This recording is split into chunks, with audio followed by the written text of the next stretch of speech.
नमस्कार विद्यार्थी मित्रांनो, आज आपण GS4 म्हणजे जनरल स्टडीज 4 या MPSC मेन्सच्या पेपरचा जो इकॉनॉमिक्सचा पार्ट आहे त्यातला पुढचा चॅप्टर सुरू करणार आहोत. त्या चॅप्टरचं नाव आहे सहकार. ओके, म्हणजे कोऑपरेशन. इंग्रजीमध्ये याला कोऑपरेशन म्हणतात. ओके, एकमेकांना मदत करण्याला सहकार करणे. ओके, सहकार्य, सहकार असं. तर चॅप्टरचं नाव आहे सहकार. ओके, खूप छोटा चॅप्टर आहे, जास्त काही यात मोठा असं म्हणजे शिकण्यासारखं जास्त काही नाही. ओके, तर 2-3 गोष्टी आपण बघणार आहोत. एक आहे संकल्पना, ओके, धोरण, ओके, आणि सहकार क्षेत्रातल्या समस्या. ओके, आणि मी ह्या लेक्चरमध्ये काय केले, 2 पार्ट बनवले. पहिला पार्ट जो आहे तो त्या संस्थांबद्दल असेल, म्हणजे संस्था, एका विशिष्ट संस्थेबद्दल आपल्याला शिकायचं नाही, त्या संस्थेच्या मागे जे कायदे कानून आहेत किंवा संस्था आहेत त्याबद्दल शिकायचं. ओके, तर जो पहिला पार्ट असेल तो असेल ज्या वित्तीय संस्था नाहीत, म्हणजे बँका नाहीत अशा संस्था. ओके, आणि जो दुसरा पार्ट असेल तो बँकाच्या संस्था. ओके, तर 2 पार्ट मध्ये याला मी केले.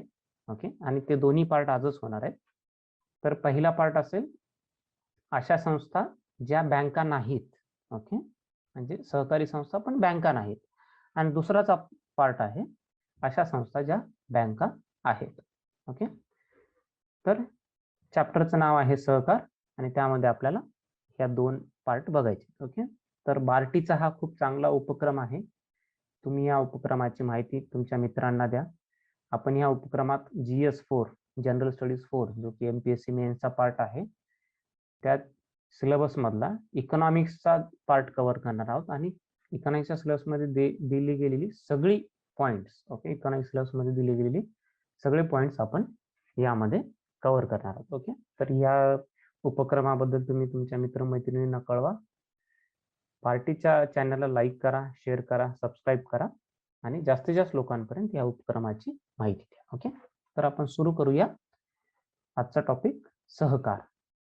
ओके, तर मित्रांनो, सहकार या शब्दाची किंवा ह्या संकल्पनेची, आपण या संकल्पनेचा नेमका अर्थ काय हे आपण डिरेक्टली आंतरराष्ट्रीय सहकार गट म्हणजे इंटरनॅशनल कोऑपरेटिव्ह अलायन्स. ओके, बघा, आंतरराष्ट्रीय सहकार, आंतरराष्ट्रीय म्हणजे इंटरनॅशनल. ओके, मी कलर बदलतो. हा, आणि एक minute, let me change the colour. आंतरराष्ट्रीय म्हणजे इंटरनॅशनल, कोऑपरेटिव्ह म्हणजे सहकार, अलायन्स म्हणजे गट. अलायन्स म्हणजे भरपूर लोक एकत्र येतात जे एकाच मताचे असतात, जे मित्र असतात. ॲली ह्या शब्दाचा अर्थ मित्र असा होतो. ओके, ते एकत्र आल्यानंतर त्याला अलायन्स म्हणतात. तर इंटरनॅशनल कोऑपरेटिव्ह अलायन्स म्हणजे आंतरराष्ट्रीय सहकार गट जो की संपूर्ण जगाचा सहकार क्षेत्राचा आवाज मानला जातो. म्हणजे हे जे गट आहे ते आंतरराष्ट्रीय स्तरावरती सगळ्या सहकार क्षेत्रांचं प्रतिनिधित्व करते. या गटाची स्थापना 1895, बघा मित्रांनो, खूप जुनी स्थापना आहे, 1895 ला झाली होती. ओके, तर जे सहकार क्षेत्राचं जे मॉडेल आहे, ओके, त्याला प्रोत्साहन देण्यासाठी या आंतरराष्ट्रीय सहकार गटाची स्थापना झाली होती. आणि सद्यस्थितीला जगभरात याचे जवळजवळ 30 लाख सहकारी संस्था सदस्य आहेत. ओके, तर सदस्य नाही, सॉरी, तर आंतरराष्ट्रीय सहकार गटाच्या मते जगभरात 30 लाख सहकारी संस्था काय करतात, या जगाला चांगलं बनवण्याचा प्रयत्न करतात, या जगामध्ये वावरतात. ओके, साहजिक आहे, प्रत्येक संस्था ही चांगलं बनवण्यासाठीच काम करते. ओके, तर जवळजवळ आंतरराष्ट्रीय सहकार गटाच्या मध्ये according to international cooperative alliance, okay, 3 million cooperative म्हणजे 30 लाख सहकारी संस्था काय करतात, या जगाला एक चांगलं राहण्यासाठी, चांगलं जग बनवण्यासाठी, या पृथ्वीला एक राहण्यासाठी चांगली जागा बनवण्यासाठी प्रयत्न करतात. ओके, जगातल्या लोकांना एक चांगलं जीवनमान देण्याचा प्रयत्न करतात. ओके, तर ह्याच आंतरराष्ट्रीय सहकार गटाने सहकार या संकल्पनेची एक व्याख्या तयार केलेली आहे. ओके, कोण? आंतरराष्ट्रीय सहकार गटाने सहकार म्हणजे काय, सहकारी संस्था म्हणजे काय, त्याची एक व्याख्या तयार केलेली आहे. ती व्याख्या आपल्याला बघायची. ओके, ती व्याख्या आपण बघूया. काय व्याख्या बघा, सामान्य सामाजिक, आर्थिक आणि सांस्कृतिक उद्दिष्ट. सामान्य म्हणजे सगळ्यांना समान असलेलं. ओके, सामान्य म्हणजे कॉमन. इथं सामान्य या शब्दाचा अर्थ मी कॉमन ह्या इंग्रजी शब्दासाठी घेतलाय. ओके, सामान्य काय? सामाजिक, आर्थिक आणि सांस्कृतिक उद्दिष्ट प्राप्तीसाठी.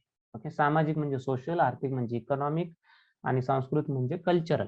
ओके, तर ह्या तिन्हीचे जे उद्दिष्ट असतील त्याच्या प्राप्तीसाठी, आणि ते सामान्य उद्देश असतील. सामान्य उद्देश म्हणजे सगळ्यांचे उद्दिष्ट सारखे असतील, समान असतील. ओके, समजा आपल्या देशातल्या सहकारी संस्थांना जर गरीब लोकांचं जीवनमान उंचावण्यासाठी काम करायचं असेल, तर तसंच ज्यांचा उद्देश असेल दुसऱ्या देशातल्या संस्थेला, दुसऱ्या देशात एखादी संस्था असेल आणि त्याच उद्देशाने काम करत असेल, तर अशा दोघांमध्ये जे उद्देश आहे त्याला सामान्य उद्देश म्हणतो, कॉमन ऑब्जेक्टिव्ह म्हणतो आपण. ओके, तर सामान्य सामाजिक, आर्थिक आणि सांस्कृतिक उद्दिष्ट प्राप्तीसाठी केलेलं, ओके, जनकेंद्रित म्हणजे लोकांच्याच अवतीभोवती, जननियंत्रित म्हणजे लोकांनीच नियंत्रण केलेलं, आणि लोकशाही पद्धतीने म्हणजे सगळं लोकच ठरवतील. निर्णय क्षमता ही लोकांकडेच असते. निर्णय घेण्याचे जे अधिकार असेल तो लोकांकडे असते. चालवले जाणारे संघटन म्हणजे सहकार संघटन. ओके, किंवा सहकारी संस्था. बघा, सामान्य उद्दिष्ट पाहिजे.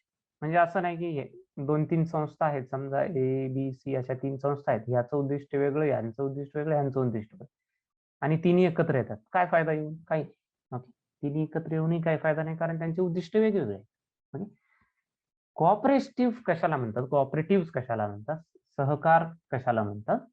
की जर तुमचे जे उद्दिष्ट असतात ते सामान्य असतील, सेम असतील. ओके, सामाजिक, आर्थिक आणि सांस्कृतिक जे उद्दिष्ट असतील ते सेम असतील, त्यांच्या प्राप्तीसाठी तुम्ही काय करता? ओके, जनकेंद्रित, जननियंत्रित. ओके, जनकेंद्रित म्हणजे पीपल असे ओरिएंटेड, जनकेंद्रित म्हणजे पीपल कंट्रोल्ड. ओके, आणि लोकशाही पद्धतीने म्हणजे डेमोक्रेटिकली चालवणार. ओके, लोकशाही पद्धतीने चालवला जाणार संघटन म्हणजे काय? सहकार संघटन. ओके, सहकार होय. आता कोणत्या तत्वावर काम करते? निष्पक्षता आणि समानता ह्या तत्वावर आधारित संघटन समृद्धी आणि रोजगार निर्मितीसाठी दूरगामी लक्ष्य. तर काय जनरली काय असते, जे सहकार संघटन असते ते निष्पक्षता आणि समानता.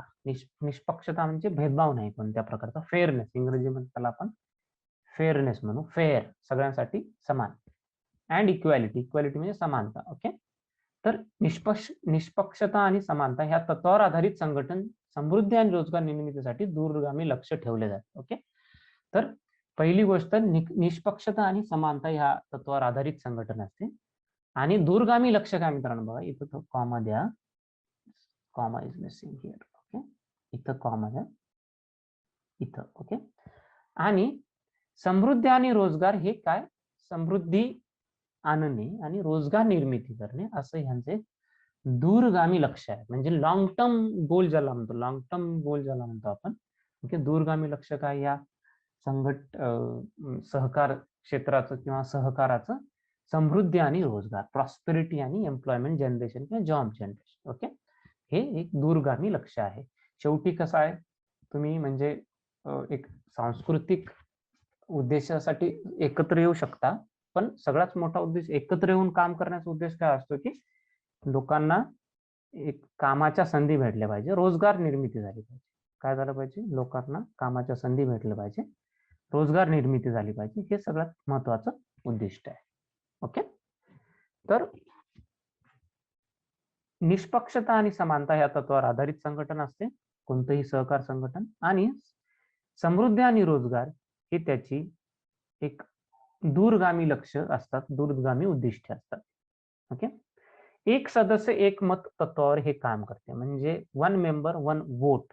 ओके, एक जो सदस्य असतो त्याचं एक मत असते. म्हणजे काय? सगळ्यांना, आपण वरती जे बघितलं होतं की जनकेंद्रित, जननियंत्रित आणि लोकशाही पद्धती. आता लोकशाही पद्धतीचा सगळ्यात मोठं जे ठळक वैशिष्ट्य असते लोकशाही पद्धतीचं ते म्हणजे मतदान. ओके, अँड 1 मेंबर 1 वोट म्हणजे एक सदस्य एक मत. हे सगळ्यात मोठं एक तत्व असते, एक सगळ्यात मोठं वैशिष्ट्य असते लोकशाहीचं. तर कारण ही ह्या सहकारी संस्था, सगळ्यात सहकारी संस्था लोकशाही लोकशाही पद्धतीने चालतात, तर त्यांचं सगळ्यात ठळक वैशिष्ट्य काय असते, एक सदस्य एक मत असते. एक सदस्य एक मत या तत्वावर ते चालतात. आणि कोण चालवतो याचं, कामगार, उत्पादक, शेतकरी, कोणी, ओके, समाजातली भरपूर महत्वाची जी घटक आहेत, बरीचशी महत्वाची घटक आहेत, ते सगळे मिळून हे चालवू शकतात. ओके, आणि बनवू देखील शकतात, संघटन बनवू शकतात. तर हे असं हे इंटरनॅशनल कोऑपरेटिव्ह अलायन्स म्हणजे आंतरराष्ट्रीय सहकार गटाने हे असं त्याचा अर्थ घेतलाय आणि त्याला असं म्हणजे परिभाषित केलेलं आहे. ओके, त्याची व्याख्या अशी दिलेली आहे. व्याख्या काय, सामान्य म्हणजे कॉमन, सामाजिक, आर्थिक आणि सांस्कृतिक उद्दिष्ट प्राप्तीसाठी केलेलं जनकेंद्रित, जननियंत्रित आणि लोकशाही पद्धतीने चालवलं जाणारं संघटन म्हणजे सहकार संघटन. ओके, तर त्याचं दूरगामी लक्ष्य काय असते, समृद्धी आणि रोजगार निर्माण करणे. आणि कोणत्या तत्वावर चालते, तर निष्पक्षता आणि समानता या तत्वावरती चालते. सगळ्यात मोठं ठळक वैशिष्ट्य काय, तर एक सदस्य एक मत. ओके, आणि ह्यात सहभाग कोण घेऊ शकतो, कामगार लोक, उत्पादक लोक, शेतकरी यात सहभागी होऊ शकतात. स्त्री पुरुष सगळे समान असतात, कोणीही यात सहभागी होऊ शकतो. आता भारतीय राज्यघटना इथली भारताची जाऊ. ओके, इथं लिहायचं भारतीय राज्य, लक्षात घ्या. ओके, तर भारतातल्या राज्यघटनेत देखील सहकार क्षेत्राबद्दल आणि सहकार चळवळीबद्दल आणि सहकार क्षेत्र स्थापना करण्याबद्दल एक नोंद केलेली आहे आणि त्यातही त्याला चांगलं महत्व दिलेलं आहे. ओके, तर कोणतं महत्व आहे बघा, कलम 14 आणि कलम 19. ओके, 19(1). ओके, 14 तर ठीक आहे. ओके, जगण्याचा अधिकार. ओके, 14 मध्ये जगण्याचा अधिकार आहे. त्याबरोबरच त्याला पूरक असं काय आहे, आपण जेव्हा जगण्याच्या अधिकाराचं बद्दल बोलतो, त्याची चर्चा करतो, तर त्या जगण्यासाठी आपल्याला एक संघटनाची गरज असते. ओके, आपण असं वेगवेगळं जगू शकत नाही. बऱ्याचदा आपण सामान्य उद्दिष्ट पूर्तीसाठी एकत्र येतो. ओके, तर जगण्याच्या अधिकारासोबत एक इंटिग्रल, पूरक, ओके, कॉम्प्लिमेंटरी गोष्ट काय, त्यालाच पूरक गोष्ट काय आहे, तर संघटन बनवण्याचा अधिकार. कोणता अधिकार, संघटन बनवण्याचा अधिकार. आणि ह्यालाच आर्टिकल 19(1)(c) मध्ये 19(1)(c) म्हणजे क. ओके, ह्यालाच काय, right to form associations or unions, म्हणजे युनियन बनवणे किंवा असोसिएशन बनवणे असं आहे. म्हणजे भारतीय घटनेने देखील सहकार क्षेत्राला प्रोत्साहन देण्यासाठी तरतूद केलेली आहे. ओके, आणि ते पण आर्टिकल 19(1) मध्ये लिहिलेलं आहे. ओके, फंडामेंटल राईट, लक्षात घ्या मित्रांनो, हे काय, हे एक आपला एक मूलभूत अधिकार आहे. ओके, हा मूलभूत अधिकार आहे, फंडामेंटल राईट आहे. आणि फंडामेंटल राईट बद्दल तुम्ही एमपीएससी चे स्टुडंट आहात, तुम्हाला नक्कीच माहित असेल की हे म्हणजे फंडामेंटल राईट त्याला म्हणतात. ओके, मूलभूत अधिकार त्याला म्हणतात जे कोण आपल्याला देत नाही, ते नैसर्गिक असतात. कोणतंच कोर्ट, म्हणजे सुप्रीम कोर्ट असो, हायकोर्ट असो, ते असं नाही म्हणू शकत की मी तुम्हाला अधिकार देतोय. ते अधिकार हे अलिखित, ओके, तुम्हाला ते अधिकार असतातच, निसर्गाने दिलेले ते अधिकार असतात. ओके, तर ते जेव्हा तुम्ही राज्यशास्त्र वाचाल, तुम्हाला आणखी चांगल्या रीतीने कळेल की fundamental rights are only enforced. Okay, ते कधी कोणाला दिल्या जात नाही, फक्त कोर्ट काय करते, त्यांची अंमलबजावणी होते काय, तेवढंच बघ. ओके, तेवढंच बघ, बाकी कोर्ट कोणाला अधिकार देत नाही, कारण ते अधिकार नैसर्गिक असतात. ओके, तसंच संघटन बनवण्याचा अधिकार भारतीय राज्यघटनेनुसार देखील काय, नैसर्गिक अधिकार आहे. ओके, तर कोणीही संघटन बनवू शकते. आणि ते कुठे लिहिलेलं आहे मित्रांनो, कलम 19(1) मध्ये लिहिलेलं आहे. मी जाणून बुजून त्या कलमाला वेगळे लिहिले. बघा, प्रत्येक नागरिकाला अधिकार आहे, भरपूर अधिकाराच्या गोष्टी आहेत. To say freedom of speech and expression, to assemble peacefully and peaceably and without arms. Okay, to move freely through the territory of India, to reside and settle in any part. हे सगळे ठीक आहेत, पण मला महत्वाचं वाटलं म्हणून मी जाणून बुजून तेवढंच ट्रान्सलेशन केले मित्रांनो. To form associations and or unions. Okay, संघटन किंवा संघ बनवणे हे राज्यघटनेतच लिहिलेलं आहे. त्यामुळे हा काय, आपला एक मूलभूत अधिकार आहे. ओके, आपला काय, एक फंडामेंटल राईट आहे.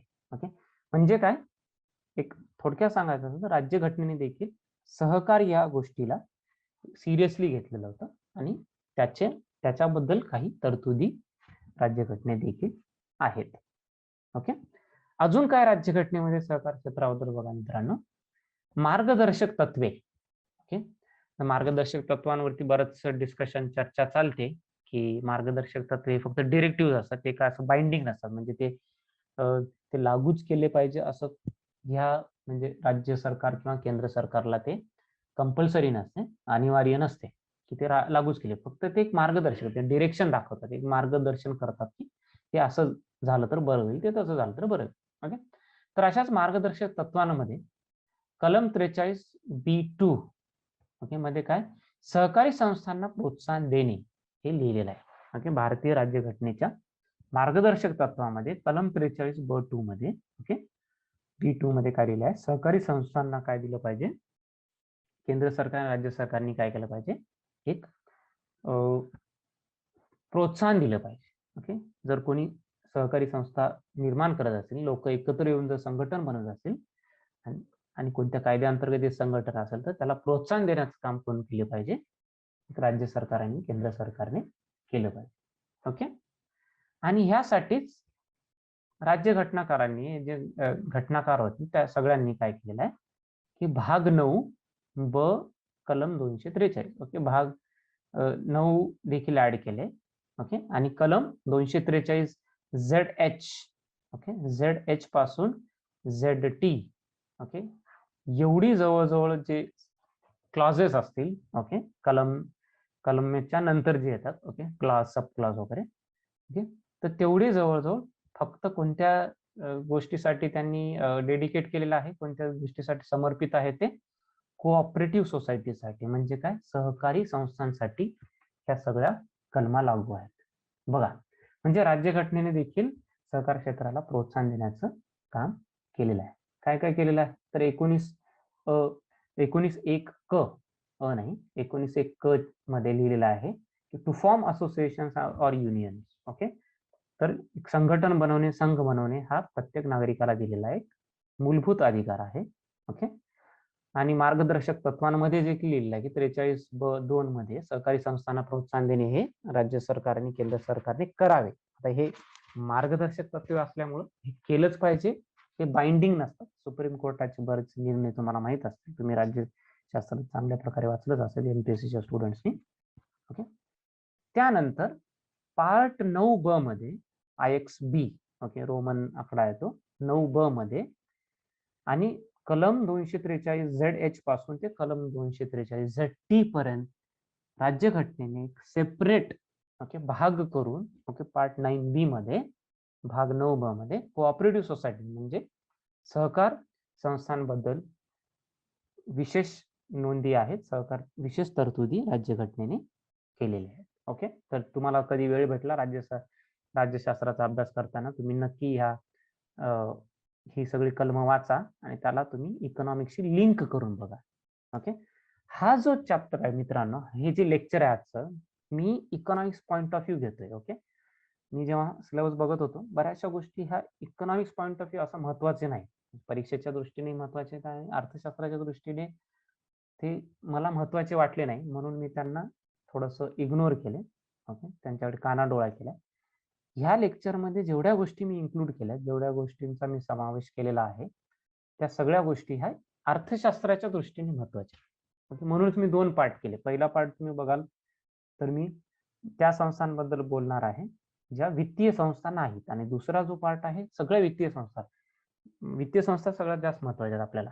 ओके, वित्तीय संस्था या संस्थांमध्ये काय, तुम्हाला बऱ्याच चॅप्टर मध्ये तुम्हाला आठवत असेल, आपण कृषी नावाचा जो चॅप्टर बघत होता, शेतीबद्दल जेव्हा बोललो आपण, जवळजवळ 7-8 लेक्चर आपण शेतीबद्दल बोललो. ओके, शेतीमध्ये बऱ्याचशा संस्था अशा नाफेड पासून ओके ते बऱ्याचशा संस्था अशा होत्या ज्या सहकार तत्वावरच चालवल्या जातात. ओके, अगोदरही आपण बऱ्याचशा गोष्टी अशा बघितल्या ज्या सहकार तत्वावरच चालतात. त्यामुळं जे इकॉनॉमिक्सला महत्वाचं आहे, जे अर्थशास्त्राच्या दृष्टीने महत्वाचं आहे, तेच मी याच्यात इन्क्लूड केलं. आणि पहिल्या पार्टमध्ये तुम्हाला जास्त असं भरपूर वेगळं काही शिकायला भेटणार नाही, कारण त्यात ज्या संस्था असतात, त्या पहिल्या पार्टमध्ये ज्या संस्था आहेत त्या संस्था इतर ठिकाणी, जसं की शेतीमध्ये आपण बऱ्याच नाफेड सारख्या संस्था बघितल्या. Okay, farmers producers organisation FPOs बघितलं. ओके, किंवा भविष्यात आपल्याला महाराष्ट्राच्या इकॉनॉमी बद्दल, महाराष्ट्राच्या अर्थव्यवस्थेबद्दल थोडंसं त्याच्या संस्था, तर अशा वेगवेगळ्या चॅप्टर खाली बऱ्याच संस्था आहेत ज्या सहकार तत्वावर चालवल्या जातात. ओके, तर पहिला पार्ट आहे ना त्या संस्थांबद्दल आहे आणि त्या संस्थांची आपल्याला इथं माहिती घ्यायची नाही. ऑलरेडी आपण तुम्हाला आठवत असेल कृषी चॅप्टर मध्ये बऱ्याच सहकारी संस्थांबद्दल बोललो. ओके, हॉर्टिकल्चर, ओके, हॉर्टिकल तुम्हाला आठवतं फलोत्पादन, त्याच्यामध्ये आपण सहकारी संस्थांबद्दल बोललो. ओके, तर पहिला जो पार्ट आहे मित्रांनो तो अशा संस्थांबद्दल आहे ज्या वित्तीय नाहीत आणि ज्या वेगवेगळ्या क्षेत्राअंतर्गत क्षेत्रामध्ये काम करतात. ओके, आणि त्या संस्थांबद्दल आपण इथं माहिती घेणार नाही, फक्त त्या संस्थांच्या जे मुळाशी कोणता कायदा आहे, ओके, नेमकं त्याचं राज्यघटनेत स्थान काय, त्याच्या मुळाशी कोणता कायदा आहे हे या चॅप्टर मध्ये शिकणार आहोत. ओके, त्या सगळ्या संस्था आपण त्या त्या चॅप्टरच्या अंडर, जसं कृषीशी निगडीत असेल तर कृषी त्या चॅप्टरच्या अंडर शिकलो आपण. ओके, हॉर्टिकल्चरशी निगडीत होतं, फलोत्पादनाशी निगडीत असेल तर तिथं शिकलो आपण. ओके, भविष्यात जर दुसऱ्या चॅप्टरशी निगडीत असेल तर तिथं त्या संस्थेविषयी माहिती शिकू. पण त्याचं जे बेसिक आहे की कोणत्या कायद्याअंतर्गत चालते, कोणते कायदे आहेत भारतात आणि महाराष्ट्रात, ओके, ते इथं असेल. ओके, त्यामुळे पहिला पार्ट असेल तो ज्या संस्था वित्तीय नाहीत पण सहकार तत्वावर चालतात त्याबद्दल आपण माहिती घेणार. दुसरं जे आहे ते वित्तीय संस्था. मग वित्तीय संस्थांना ज्या सहकारी संस्था आहेत त्या संस्था नाबार्ड आणि रिझर्व्ह बँक ऑफ इंडिया या दोन ज्या अपेक्स सर्वोच्च संस्था आहेत त्या त्यांना नियंत्रित करतात. त्याबद्दल एक सेपरेट डेडिकेटेड हा टॉपिक झाल्यानंतर आपल्याकडे ते येणार आहे. Okay, I hope you are getting what we are doing. Okay, आपण एक्झॅक्टली काय करतो हे तुम्हाला कळतंय अशी अपेक्षा आहे. So back to this. Okay, तर आपल्या राज्यघटनेत देखील सहकार चळवळीबद्दल, सहकार क्षेत्राला प्रोत्साहन देण्याबद्दल नोंदी केलेल्या आहेत. ओके, तर मार्गदर्शक तत्वामध्ये कलम 43(ब)(2) यामध्ये लिहिले आहे की सहकारी संस्थांना प्रोत्साहन देणं गरजेचं आहे. आणि विशेष पार्ट, ओके, म्हणजे विशेष भाग 9(ब), ओके, हा सहकारी संस्थांबद्दल आहे.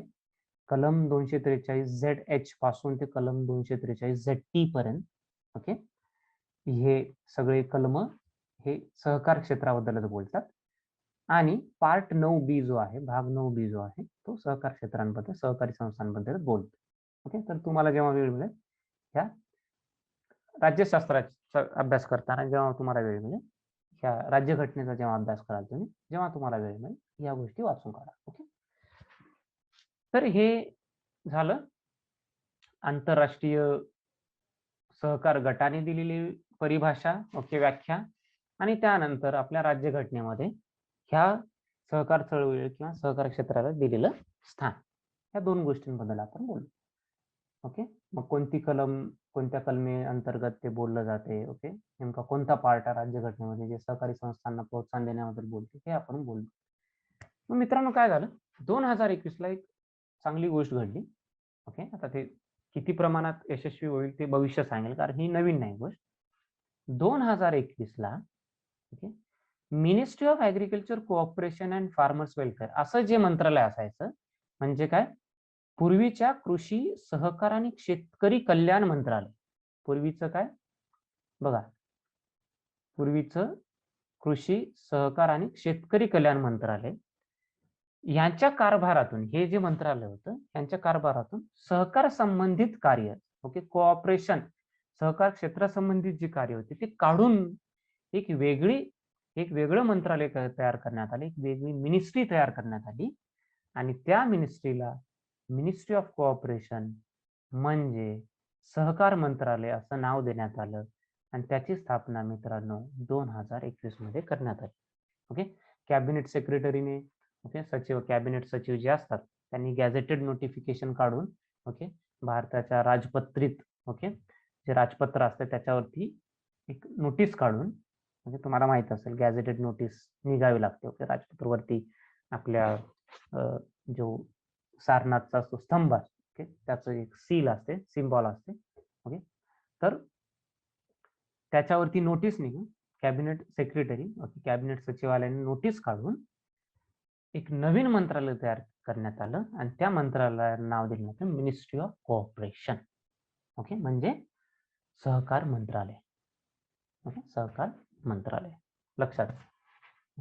तर हे कशातनं वेगळं करण्यात आलं? Ministry of agriculture, cooperation and farmers welfare, म्हणजे पूर्वीचे जे कृषी सहकार आणि शेतकरी कल्याण मंत्रालय आहे त्याच्यातनं वेगळं करून एक वेगळं मंत्रालय बनवण्यात आलं. ओके, ह्या मंत्रालयात सध्या, ओके, हे फॅक्ट आहे, हे तथ्य आहे, एक मंत्री, ओके, सध्या श्री अमितजी शहा याचे मिनिस्टर आहेत, मंत्री आहेत, आणि एक राज्यमंत्री, ओके, ज्याला मिनिस्टर ऑफ स्टेट म्हणतो. ओके ओके, सध्याचे BL वर्मा हे राज्यमंत्री आहेत. ओके, आणि जो सचिव असतो, सेक्रेटरी, हा प्रशासकीय प्रमुख असतो. ऍडमिनिस्ट्रेटिव्ह हेड जो असतो तो कोण असतो? प्रशासकीय प्रमुख असतो, सचिव. आणि त्याला मदत करण्यासाठी अतिरिक्त सचिव म्हणजे जॉईंट सेक्रेटरी, अतिरिक्त म्हणजे ऍडिशनल, ओके, ऍडिशनल सेक्रेटरी, दोन संयुक्त म्हणजे जॉईंट सेक्रेटरी, आणि एक निबंधक म्हणजे रजिस्ट्रार. ओके, निबंधकला इंग्रजीमध्ये रजिस्टर असा शब्द आहे. असे हे प्रशासन चालवतात. बघा, कोण कोण प्रशासनामध्ये आहे? एक मंत्री आणि एक राज्यमंत्री. ओके, हा राजकीय आणि प्रशासकीय हेड असतो. त्याच्यानंतर जो सचिव असतो, प्रशासकीय प्रमुख, ओके, त्याला मदत करण्यासाठी एक अतिरिक्त सचिव म्हणजे ऍडिशनल सेक्रेटरी, दोन संयुक्त सचिव, ओके, 2 जॉईंट सेक्रेटरीज, आणि एक निबंधक म्हणजे 1 रजिस्ट्रार. ओके, आणि तो केंद्रीय निबंधक. ओके, सेंटर हा निबंधक, याला केंद्रीय निबंधक. ओके, केंद्रीय निबंधक, registrar of cooperative societies. Okay, सहकारी संस्थांचा जो निबंधक असतो, केंद्रीय निबंधक, तो असतो. तरी हे नवीन मंत्रालयाचं एक कंपोजिशन आहे, हे घटक आहेत नवीन मंत्रालयाचे. हे काय घटक आहेत? कोणतं मंत्रालय? सहकार मंत्रालय. स्थापना कधी झाली मित्रांनो? 2021 ला. ओके, आता जबाबदाऱ्या काय काय बघा. सहकार चळवळ मजबूत करण्यासाठी प्रशासकीय, कायदेशीर आणि धोरणात्मक चौकट पुरवणे. Very important friend. हे रिझर्व्ह बँक ऑफ इंडियाने देखील अंडरलाईन केलेलं आहे. मी जेव्हा दुसरा पार्ट सांगेन तुम्हाला, जो वित्तीय संस्थांबद्दल असेल, मित्रांनो लक्षात घ्या, रिझर्व्ह बँक ऑफ इंडिया सध्या स्थितीला ज्या वित्तीय संस्था आहेत, ते ज्या वित्तीय संस्था आहेत ते रिझर्व्ह बँक ऑफ इंडिया त्यांना नियंत्रित करते. ओके, त्यांच्या देखरेखीचं काम रिझर्व्ह बँक ऑफ इंडिया करते. पण मागच्या रिपोर्टमध्ये, ओके, जो बँकिंग रिपोर्ट होता त्याच्यामध्ये रिझर्व्ह बँक ऑफ इंडियाने देखील लिहिलेलं आहे की ह्यासाठी वेगळी मिनिस्ट्री आली, कदाचित भविष्यात. ओके, कदाचित भविष्यात त्यासाठी वेगळी चौकट, त्यासाठी वेगळी फ्रेमवर्क, ओके, लीगल म्हणजे कायदेशीर, प्रशासकीय आणि धोरणात्मक चौकट वेगळी असेल, त्याच्यासाठी कदाचित वेगळे कायदे येऊ शकतात. आता जरी ते नसलं तरी फक्त एक वेगळं मंत्रालय झाल्यामुळे तशी अपेक्षा आहे.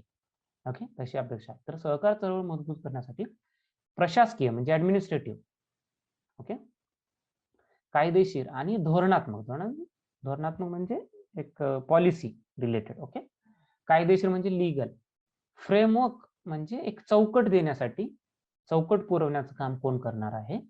Okay, ministry of cooperation. Okay, सहकार चळवळीला तळागाळापर्यंत रुजवण्याचे काम अधिक दृढपणे करण्यासाठी देखील हे देखील या मिनिस्ट्रीची जबाबदारी आहे. म्हणजे सहकार चळवळ ही काय झाली पाहिजे? तळागाळापर्यंत पोहोचली पाहिजे, आणि ते तळागाळापर्यंत रुजवण्याचं काम अधिक दृढपणे करण्याची जबाबदारी देखील या मंत्रालयाची आहे.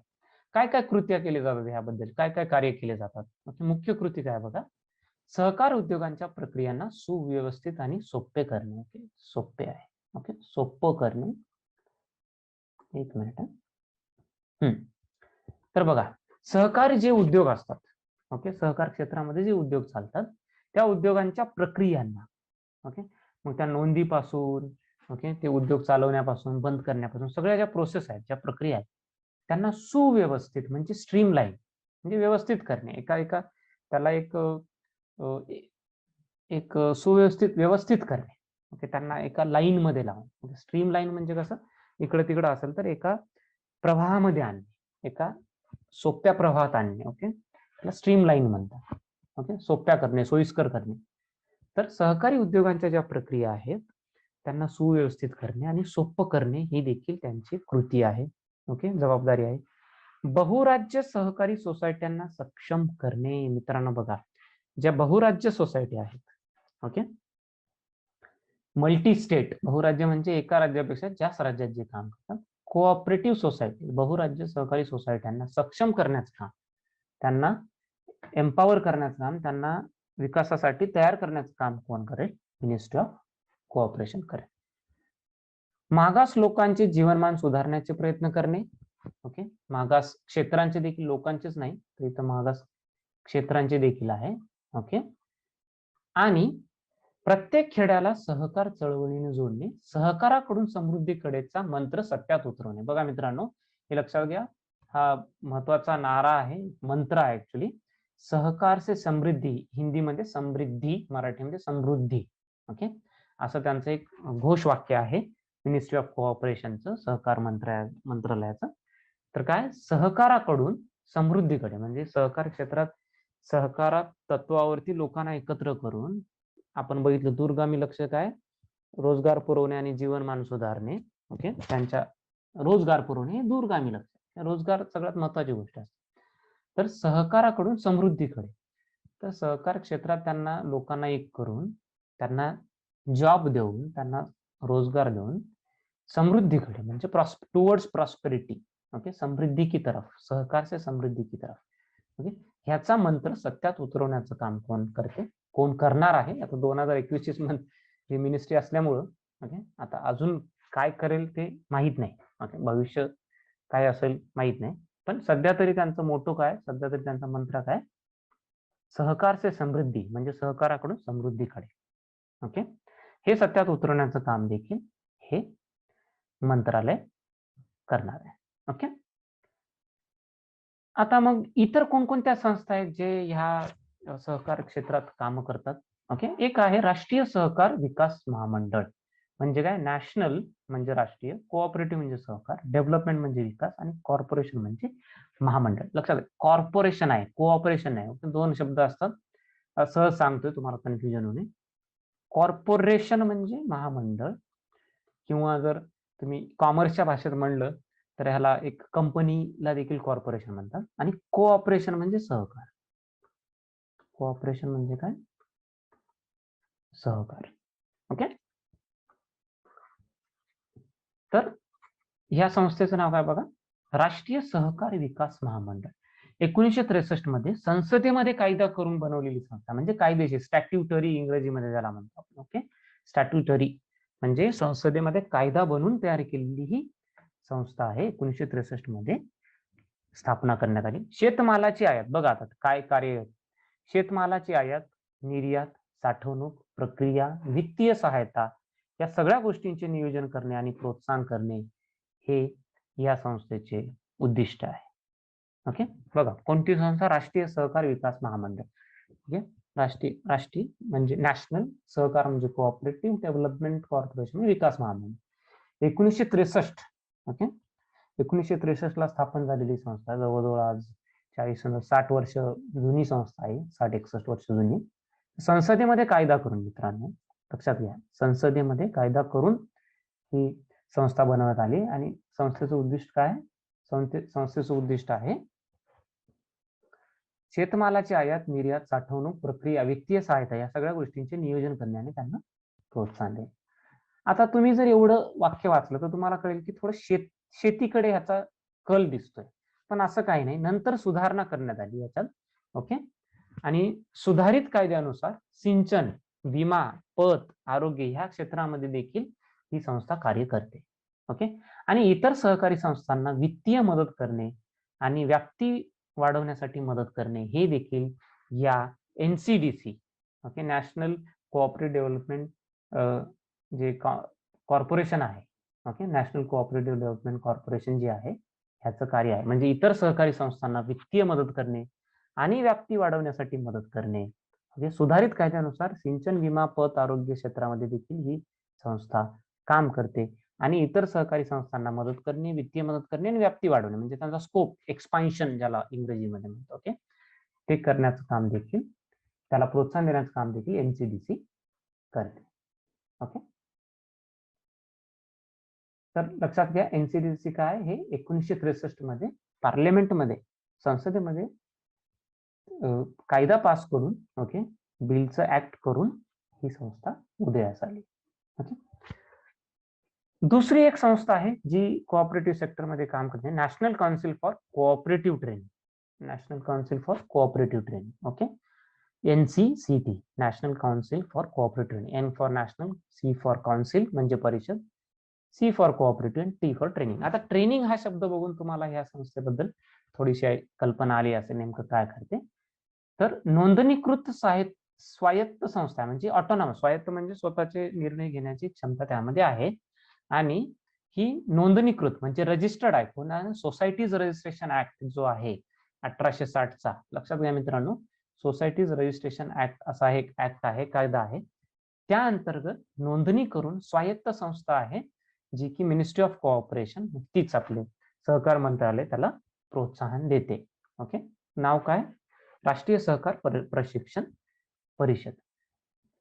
कशासाठी जबाबदार आहे? सहकार क्षेत्रात काम करणाऱ्या मनुष्यबळाला प्रशिक्षण देणे. सोपं आहे. सहकार क्षेत्रात जे काम करतात, तुम्ही जर पुण्यात आलात मित्रांनो, तुम्ही विद्यापीठ बरेच जण पुण्यात कदाचित आले असतील, काही जण आलेही नसतील, तर पुण्यात पुणे विद्यापीठाच्या गेटच्या मेन गेटच्या शेजारीच एक वैकुंठ मेहता नावाची एक संस्था आहे जी की सहकार क्षेत्रात खूप काम करणारी खूप मोठी संस्था आहे. तिथं कोर्सेस पण चालतात, ट्रेनिंग प्रोग्राम पण चालतात. ओके, तर अशा हे NCCT आहे ना, अशीच एक संस्था आहे. Okay, national council for cooperative training.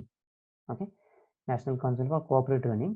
सहकार क्षेत्रात काम करणारे जे मनुष्यबळ आहे त्यांना प्रशिक्षण देण्याचं काम कोण करते? NCCT. Okay, NCCT. गरज आधारित म्हणजे नीड बेस्ड ओके प्रशिक्षण देणे. ओके, कोणाला जर गरजू लोकांना प्रशिक्षण देण्याचं काम कोण करते? NCCT. सहकार क्षेत्रात संशोधन करणे, रिसर्च, संशोधन म्हणजे काय? रिसर्च. ओके, शोध लावणे, एखादी गोष्टीचं संशोधन करणे, एखाद्या विषयावरती जास्त माहिती मिळवणे, ओके, खोलवर जाऊन त्या विषयाचा अभ्यास करणे. ओके, त्या गोष्टींना देखील प्रोत्साहन देण्याचं काम कोण करते? NCCT. ओके, सहकार क्षेत्रातल्या संशोधनावरती देखील संशोधनाला प्रोत्साहन देण्याचं काम देखील NCCT करते. ओके, आता तिसरी संस्था बघा. पहिली संस्था आपण कोणकोणत्या संस्था बघतोय आपण बघा, आणि हेच आहे या चॅप्टर मध्ये, हेच आपल्याला करायचं. ओके, बाकी तुम्हाला वाटत असेल सर संस्थांची नावं सांगत नाही, त्या संस्था आहे ना वेगवेगळ्या चॅप्टर अंडर येणार आहेत, लक्षात घ्या. ओके, तुम्हाला उदाहरण, सगळ्यात चांगलं उदाहरण म्हणजे आपण कृषी बद्दल बोललो, ओके, हॉर्टिकल्चर बद्दल बोललो, फलोत्पादनाबद्दल बोललो, बांबू मिशन बद्दल बोललो, ह्या सगळ्या ठिकाणी ओके फार्मर्स प्रोड्युसर ऑर्गनायझेशन बद्दल बोललो. ओके, ह्यामध्ये ह्या अंतर्गत जे काम करतात संस्था, सहकारी संस्था, तिथं त्यांचे उदाहरण आहे. ओके, तर कोणकोणत्या संस्था आपण बघितल्या बघा आतापर्यंत, आणि अजून बघायचं राष्ट्रीय सहकार विकास महामंडळ म्हणजे NCDC. Okay, national council for cooperative training म्हणजे राष्ट्रीय सहकार प्रशिक्षण परिषद. ओके, दुसरी झाली. आता तिसरी बघू बघा. पहिली संस्था होती ही सहकार क्षेत्रासाठी, ओके, विकास महामंडळ होतं. दुसरं होतं प्रशिक्षणासाठी. आता तिसरी आहे की ह्यामध्ये जे सदस्य असतात किंवा ज्या संस्था असतात, सोसायटी असतात, त्यांच्यासाठी युनियन म्हणून काम करणारी गोष्ट म्हणजे काय? राष्ट्रीय सहकारी युनियन. ओके, 1929 ला स्थापना झाली. 1961 ला याचं नामांतर काय झालं? राष्ट्रीय सहकारी युनियन म्हणजे national cooperative union of India. भारताचं काय? राष्ट्रीय सहकारी युनियन आहे. स्थापना 1929 ला झाली, आणि जेव्हा स्थापना झाली होती तिचं नाव वेगळं होतं मित्रांनो. नाव होतं all India cooperative institutes association. Okay, cooperative institute association म्हणजे सहकार संस्थेचं जे संघटन आहे असं त्याचं नाव होतं. ओके, पण नंतर ते 1961 ला नाव बदलून national cooperative union of India, ते राष्ट्रीय सहकार युनियन असं त्याचं नाव करण्यात आलं. ओके, आता बघा हे खूप महत्वाचं आहे. सर्व सहकार क्षेत्रातल्या लोकांचे प्रतिनिधित्व करणारी सर्वोच्च संस्था, अपेक्स बॉडी भारतातली, मित्रांनो लक्षात घ्या, भारतातली सगळ्याच सहकार क्षेत्रातल्या लोकांचं प्रतिनिधित्व, सहकारी संस्थांचं, सोसायट्यांचं, लोकांचं प्रतिनिधित्व करणारं युनियन. ओके, हे कोणत्या पॉलिटिकल पार्टीचं युनियन नाही.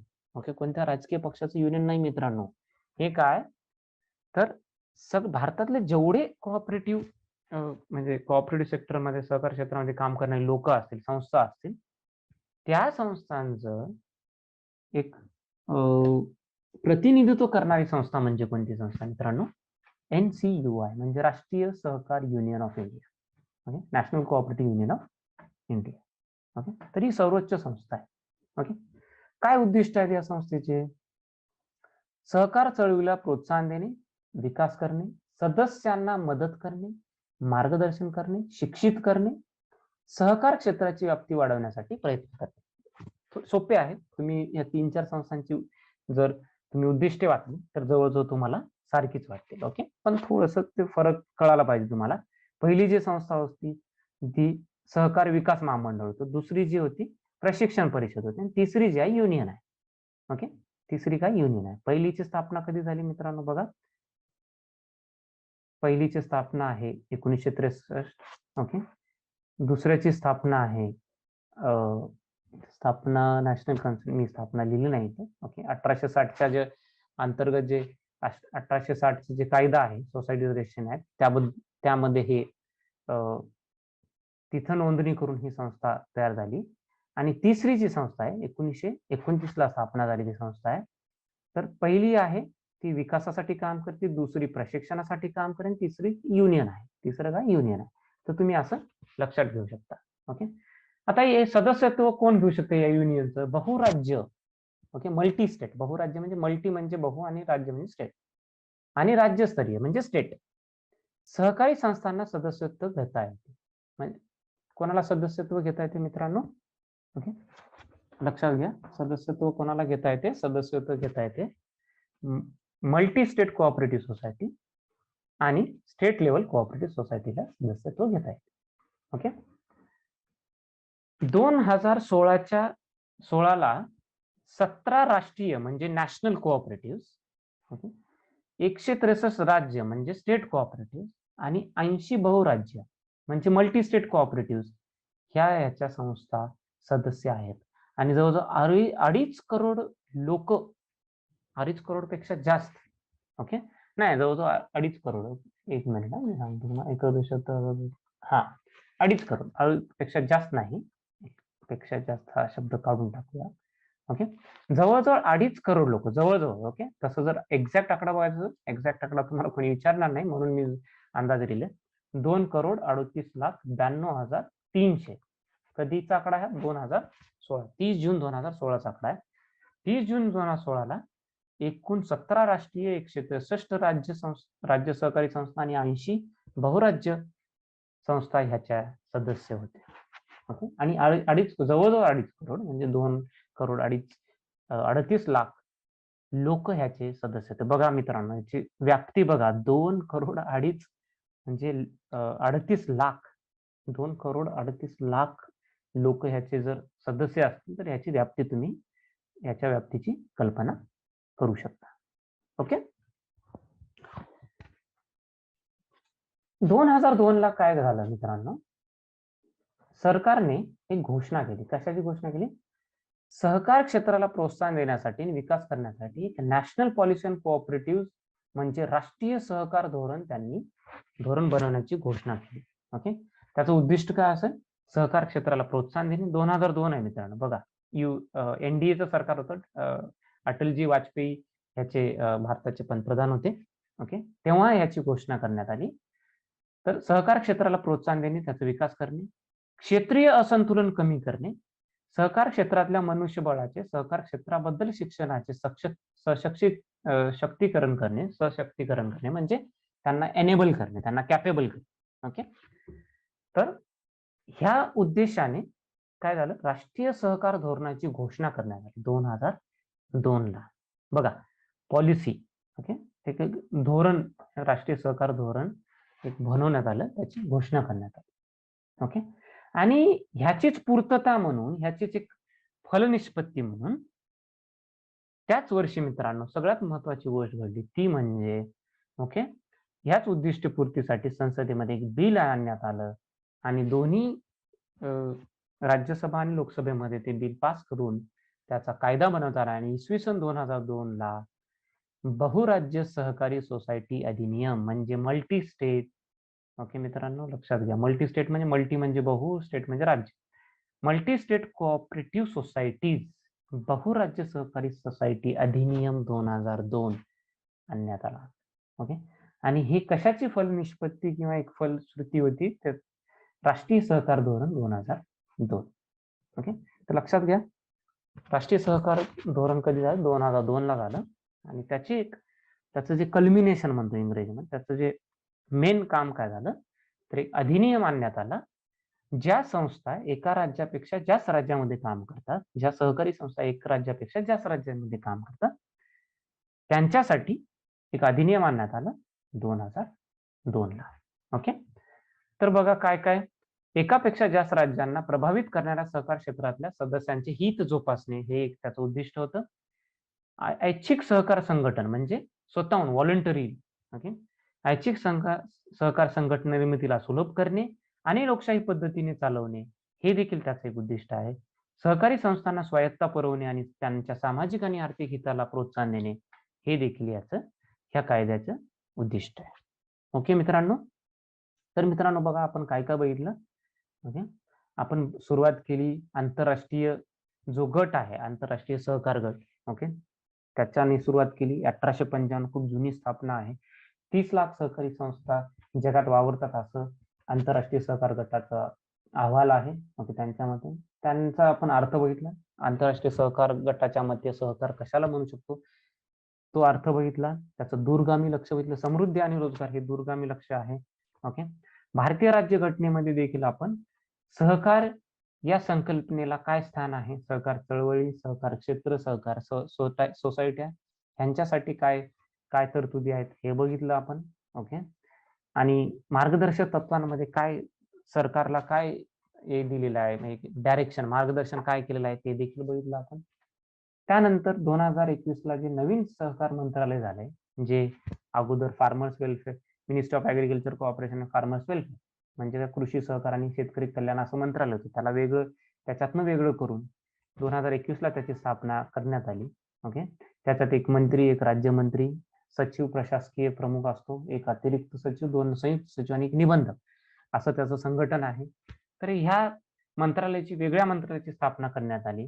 त्यांचे उद्दिष्ट काय काय बघा. जबाबदारी आणि उद्दिष्ट. सहकार चळवळ मजबूत करण्यासाठी प्रशासकीय, कायदेशीर आणि धोरणात्मक चौकट पुरवणे. ओके, प्रशासकीय म्हणजे ऍडमिनिस्ट्रेटिव्ह, कायदेशीर म्हणजे लीगल आणि धोरणात्मक म्हणजे पॉलिसी ओरिएंटेड. ओके, तर त्याच्यासाठी एक एक चौकट देण्याचं काम हे मंत्रालय करायला पाहिजे असं त्याचं एक धोरण आहे, त्याचं एक जबाबदारी दिली.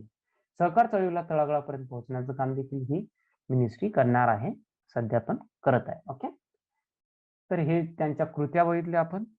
सगळ्यात महत्वाचं म्हणजे सहकार क्षेत्राचं जे सहकार मंत्रालय आहे, सहकार से समृद्धी असं त्यांचं एक मंत्र आहे, त्याचं एक घोषवाक्य आहे. म्हणजे सहकारापासून शेवटी एक दूरगामी लक्ष, शेवटचं लक्ष काय असणार आहे, जे सगळ्यात महत्वाचं असणार आहे ते म्हणजे समृद्धी. म्हणजे काय, प्रॉस्पेरिटी, समृद्धी, तिकडं जाणं हे लक्ष आहे.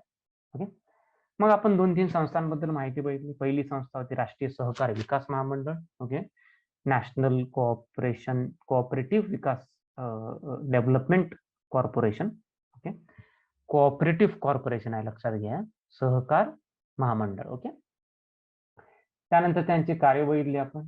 त्यानंतर सहकार क्षेत्रातल्या मनुष्यबळाला प्रशिक्षण देण्यासाठी एक संस्था आहे, त्याला आपण national council for cooperative training असं नाव देण्यात आलं. ओके, त्यानंतर त्यांचं युनियन, आणि हे युनियन खूप महत्वाचं कारण जवळजवळ भारतातले 2.5 करोड लोक ह्याचे सदस्य आहेत. ओके, आणि ही सर्वोच्च संस्था आहे. कोणत्याही क्षेत्रातलं, कोणत्याही राज्यात, कोणत्याही क्षेत्रात काम करणारे, सहकारी तत्वावर चालणारे जे उद्योग किंवा संस्था असेल त्याची मेंबरशिप राष्ट्रीय सहकार युनियन म्हणजे नॅशनल कोऑपरेटिव्ह युनियनकडे असू शकते. ओके, ते त्याचे मेंबर असतात. ओके, तर ह्या गोष्टी आपण बघितल्या. मग 2002 ला काय झालं, एनडीए गव्हर्नमेंटने, नॅशनल डेमोक्रेटिक अलायन्स जे गव्हर्नमेंट होतं, ओके, आदरणीय अटलजी वाजपेयी जेव्हा पंतप्रधान होते तेव्हा एक धोरण ठरवण्यात आलं, त्याला राष्ट्रीय सहकार धोरण म्हणतात. आणि या धोरणात अंतर्गतच एक बिल पास करून कायदा बनवण्यात आला. त्याला कायद्याचं नाव आहे मल्टी स्टेट म्हणजे बहुराष्ट्रीय कोऑपरेटिव्ह सोसायटी म्हणजे सोसायटी अधिनियम 2002. ओके, हे त्या धोरणाचं, ओके, राष्ट्रीय सहकार धोरणाचे एक मुख्य काम होतं. ओके, ह्याची फलश्रुती ह्याच्यात झाली. ओके मित्रांनो, आता आपण पुढचा पाठ बघूया, बँक्स. ओके, तर सहकार क्षेत्रातल्या ज्या संस्था आहेत बँक्स ते बघूया. ओके, तर मित्रांनो आपण पुढचा पाठ बघूया, सहकारी बँका. ओके, त्यांची संरचना कशी आहे ते बघूया.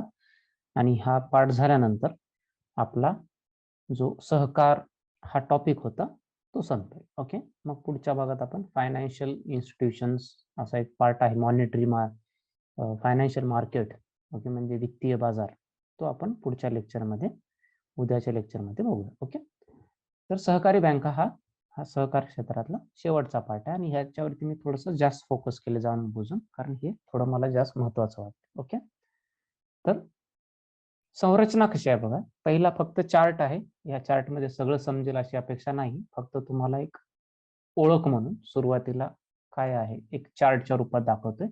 हा चार्ट मी RBIच्या रिपोर्ट मधून घेतलेला आहे, जो अॅन्युअल रिपोर्ट असतो बँकिंगचा. ओके, रिझर्व्ह बँक ऑफ इंडियाचा जो वार्षिक अहवाल असतो त्यातून हा रिपोर्ट घेतलाय 2020-21चा. ओके, तर एक ढोबळ मानाने संरचना कशी असते बघा. सहकारी बँका ज्या असतात त्या दोन प्रकारच्या असू शकतात, एक शहरी सहकारी बँका आणि दुसरं ग्रामीण. आता शहरीला ऍक्च्युली अर्बन कोऑपरेटिव्ह बँक हा इंग्रजी शब्द असला तरी तुम्ही आता महाराष्ट्रात राहता, तुम्हाला एक माहित असेल, अर्बन हा शब्द वापरतात. तुम्ही खेड्यापाड्यात वगैरे कुठे जिल्हा स्तरावरती वगैरे बघितलं असेल, अर्बन हा शब्द वापरतात. अर्बन बँक असा शब्द एक प्रचलित शब्द आहे. ओके, त्यामुळे तुम्हाला त्याचं एक अनुवाद शहरी करायची गरज नाही. तर अर्बन बँक, एक अर्बन बँक असते, एक ग्रामीण बँक असते, रुरलला ग्रामीण असं म्हणतात. तर कसं डिव्हिजन आहे बघा, कसं वर्गीकरण आहे. ओके, सहकार बँका ह्या दोन प्रकारच्या असतात, एक अर्बन कोऑपरेटिव्ह म्हणजे अर्बन सहकारी आणि ग्रामीण सहकारी.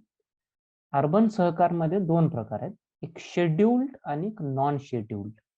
आता शेड्यूल्ड हा प्रकार काय असतो मित्रांनो, शेड्यूल्ड म्हणजे रिझर्व्ह बँक ऑफ इंडियाचा जो कायदा आहे 1934चा, त्याच्यात शेड्यूल असतात. शेड्यूल म्हणजे लिस्ट टाईप असते. ओके, नोंदी असतात. तर त्याच्यातला जो दुसरा शेड्यूल आहे त्याच्यात जर नाव असेल त्या बँकेचं तर त्याला शेड्यूल्ड म्हणतात, त्याच्यात नाव नसेल तर नॉन शेड्यूल्ड म्हणतात. ओके, तर असा प्रकार आहे.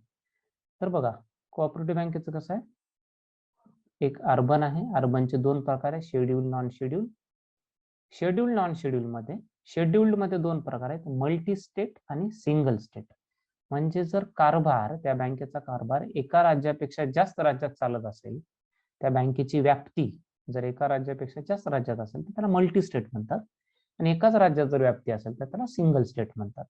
ओके, नॉन शेड्यूल मध्ये मल्टी शेड्यूल आणि मल्टी स्टेट आणि सिंगल स्टेट तोच प्रकार. ओके, ग्रामीण बँकेमध्ये, ग्रामीण सहकारी बँक आहेत त्यामध्ये प्रकार थोडेसे वेगळे आहेत. ओके, शहरी ग्रामीण बँकांमध्ये कसं आहे, शहरी अर्बन बँकांमध्ये कसं आहे शेड्यूल नॉन शेड्यूल, पण रुरल कोऑपरेटिव्ह म्हणजे ग्रामीण सहकारी बँकांमध्ये असा प्रकार नाही. ग्रामीण सहकारी बँकांमध्ये दीर्घकालीन कर्ज देणे आणि लघुकालीन म्हणजे अल्प मुदतीसाठी, दीर्घ मुदतीसाठी आणि अल्प मुदतीसाठी कर्ज असा प्रकार आहे. काही बँका दीर्घ मुदतीसाठी कर्ज देतात, काही बँका अल्प मुदतीसाठी कर्ज देतात. आपल्याला अल्प मुदतीसाठी कर्ज देणाऱ्या बँका महत्वाच्या आहेत. त्यामध्ये स्टेट कोऑपरेटिव्ह बँक म्हणजे राज्य सहकारी बँका, DCCB district central cooperative bank म्हणजे जिल्हा बँका असा त्याला प्रचलित शब्द आहे. आणि तिसरं म्हणजे प्रायमरी ऍग्रिकल्चर क्रेडिट सोसायटी म्हणजे प्राथमिक पतसंस्था. ओके, पतसंस्था जे असतात त्या ह्या काय करतात, लघु मुदतीसाठी अल्प मुदतीसाठी कर्ज देतात. ओके, लॉंग टर्म मध्ये state cooperative and agriculture rural development म्हणजे ऍग्रिकल्चर सोबत ग्रामीण विकास. बघा, जे लॉंग टर्म साठी म्हणजे दीर्घ मुदतीसाठी कर्ज ज्या बँका देतात त्यांच्यामध्ये फक्त कोऑपरेशन नाही तर ते ऍग्रिकल्चर अँड रुरल डेव्हलपमेंट पण आहे. AR हा शब्द आहे ना, लक्षात घ्या. ह्या SCAR पैकी हा ऍग्रिकल्चर आणि R रुरल आणि D डेव्हलपमेंट म्हणजे ऍग्रिकल्चर सोबत रुरल डेव्हलपमेंट. ओके, एक थोडस उद्देश काय थोडा मोठा आहे, व्याप्ती थोडी मोठी आहे. त्यामुळं हे जे SCARDB असतील ते काय असतील, ते स्टेट कोऑपरेटिव्ह आणि primary credit society for agriculture and rural development banks. Okay, असे हे प्रकार आहेत.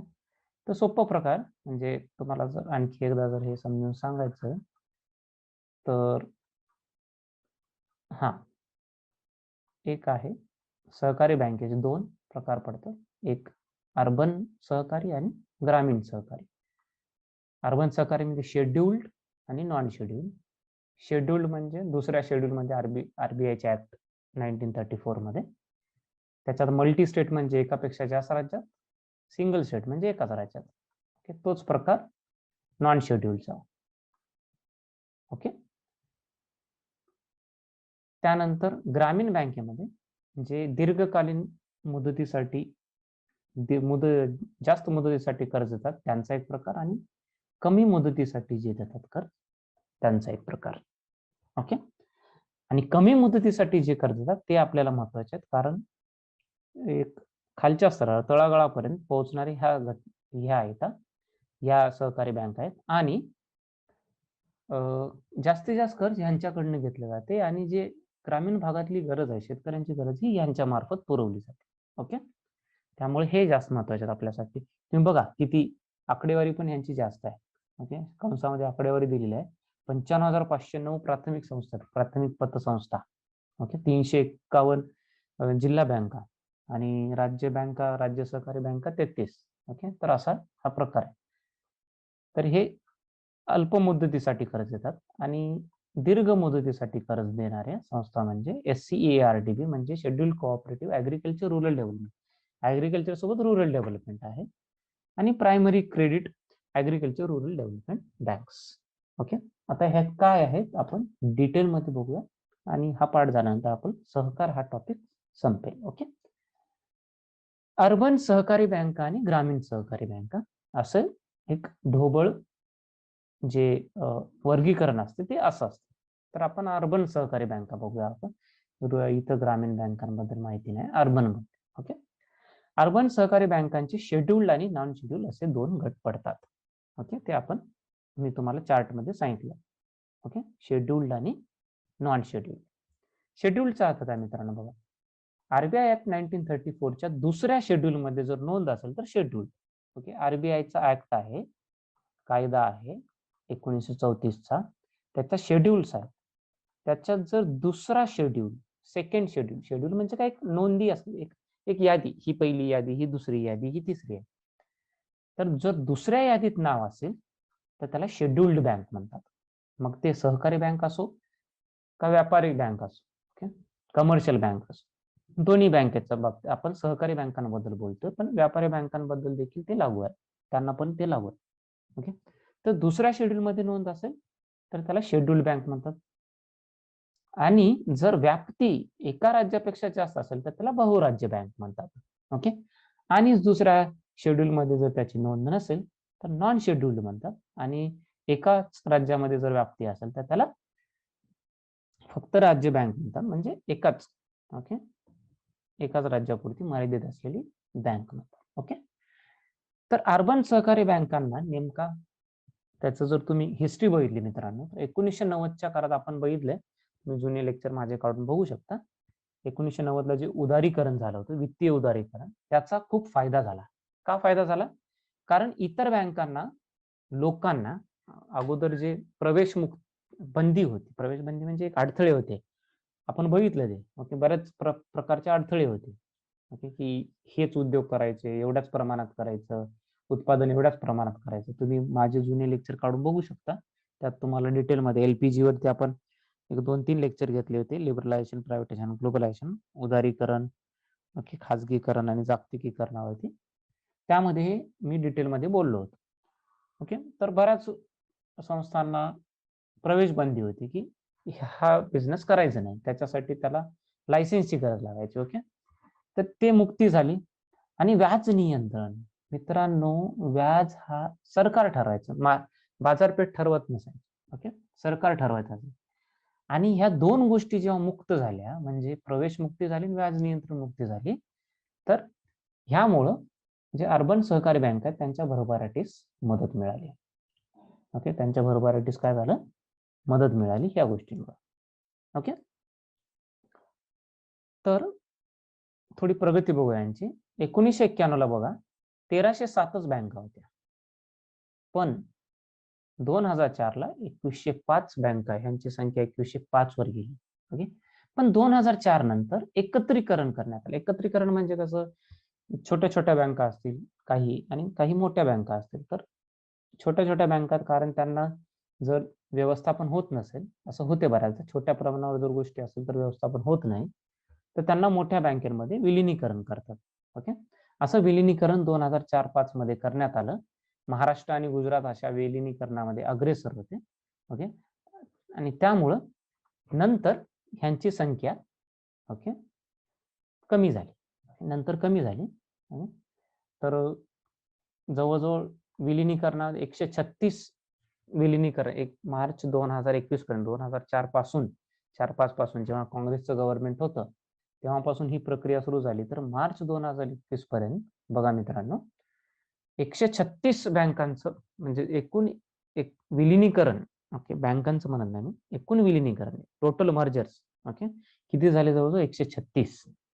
ओके 136. आणि या 136 विलिनीकरण झालेल्यापैकी जवळजवळ 2/3 म्हणजे 66%, 66 जे काय असेल तुमचं 333 ओके तेवढे टक्के हे महाराष्ट्र आणि गुजरातमध्ये, म्हणजे महाराष्ट्र आणि गुजरात हे काय सहकार बँकांमध्ये अग्रेसर आहेत. ओके, तर बघा अर्बन बँका ह्या अर्बन म्हणजे शहरापुरती मर्यादित. ओके, आणि त्याचेच प्रकार आहे शेड्यूल नॉन शेड्यूल. ग्रामीण बँकांचे शेड्यूल नॉन शेड्यूल प्रकार नसतात, लक्षात ठेवा. ओके, नंतर ठेवीदारांच्या आधारावर खूप महत्वाचं वर्गीकरण आहे मित्रांनो, माहित पाहिजे तुम्हाला. ठेवीदारांच्या आधारावरती 2 भाग पडतात त्याचे. ओके, 2 स्तर पडतात. टियर हा शब्द स्तरासाठी वापरतात, स्तर. ओके,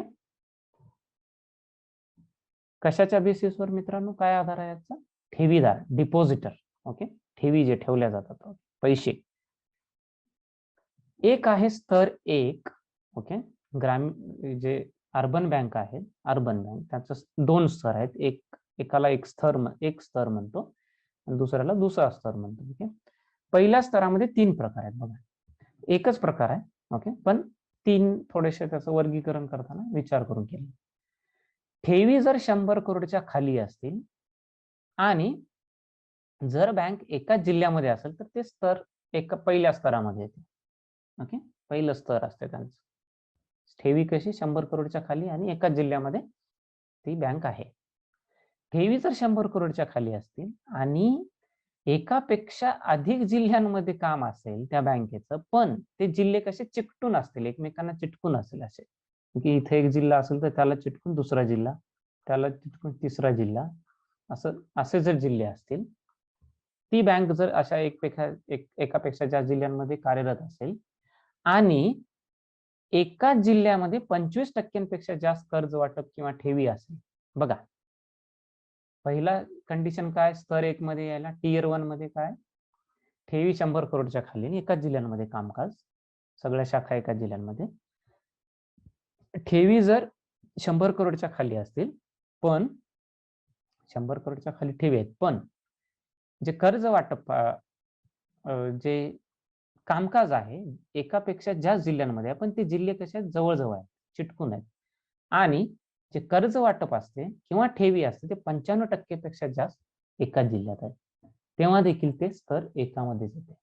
ओके, त्या बँकांचं स्तर 1 मध्येच येते.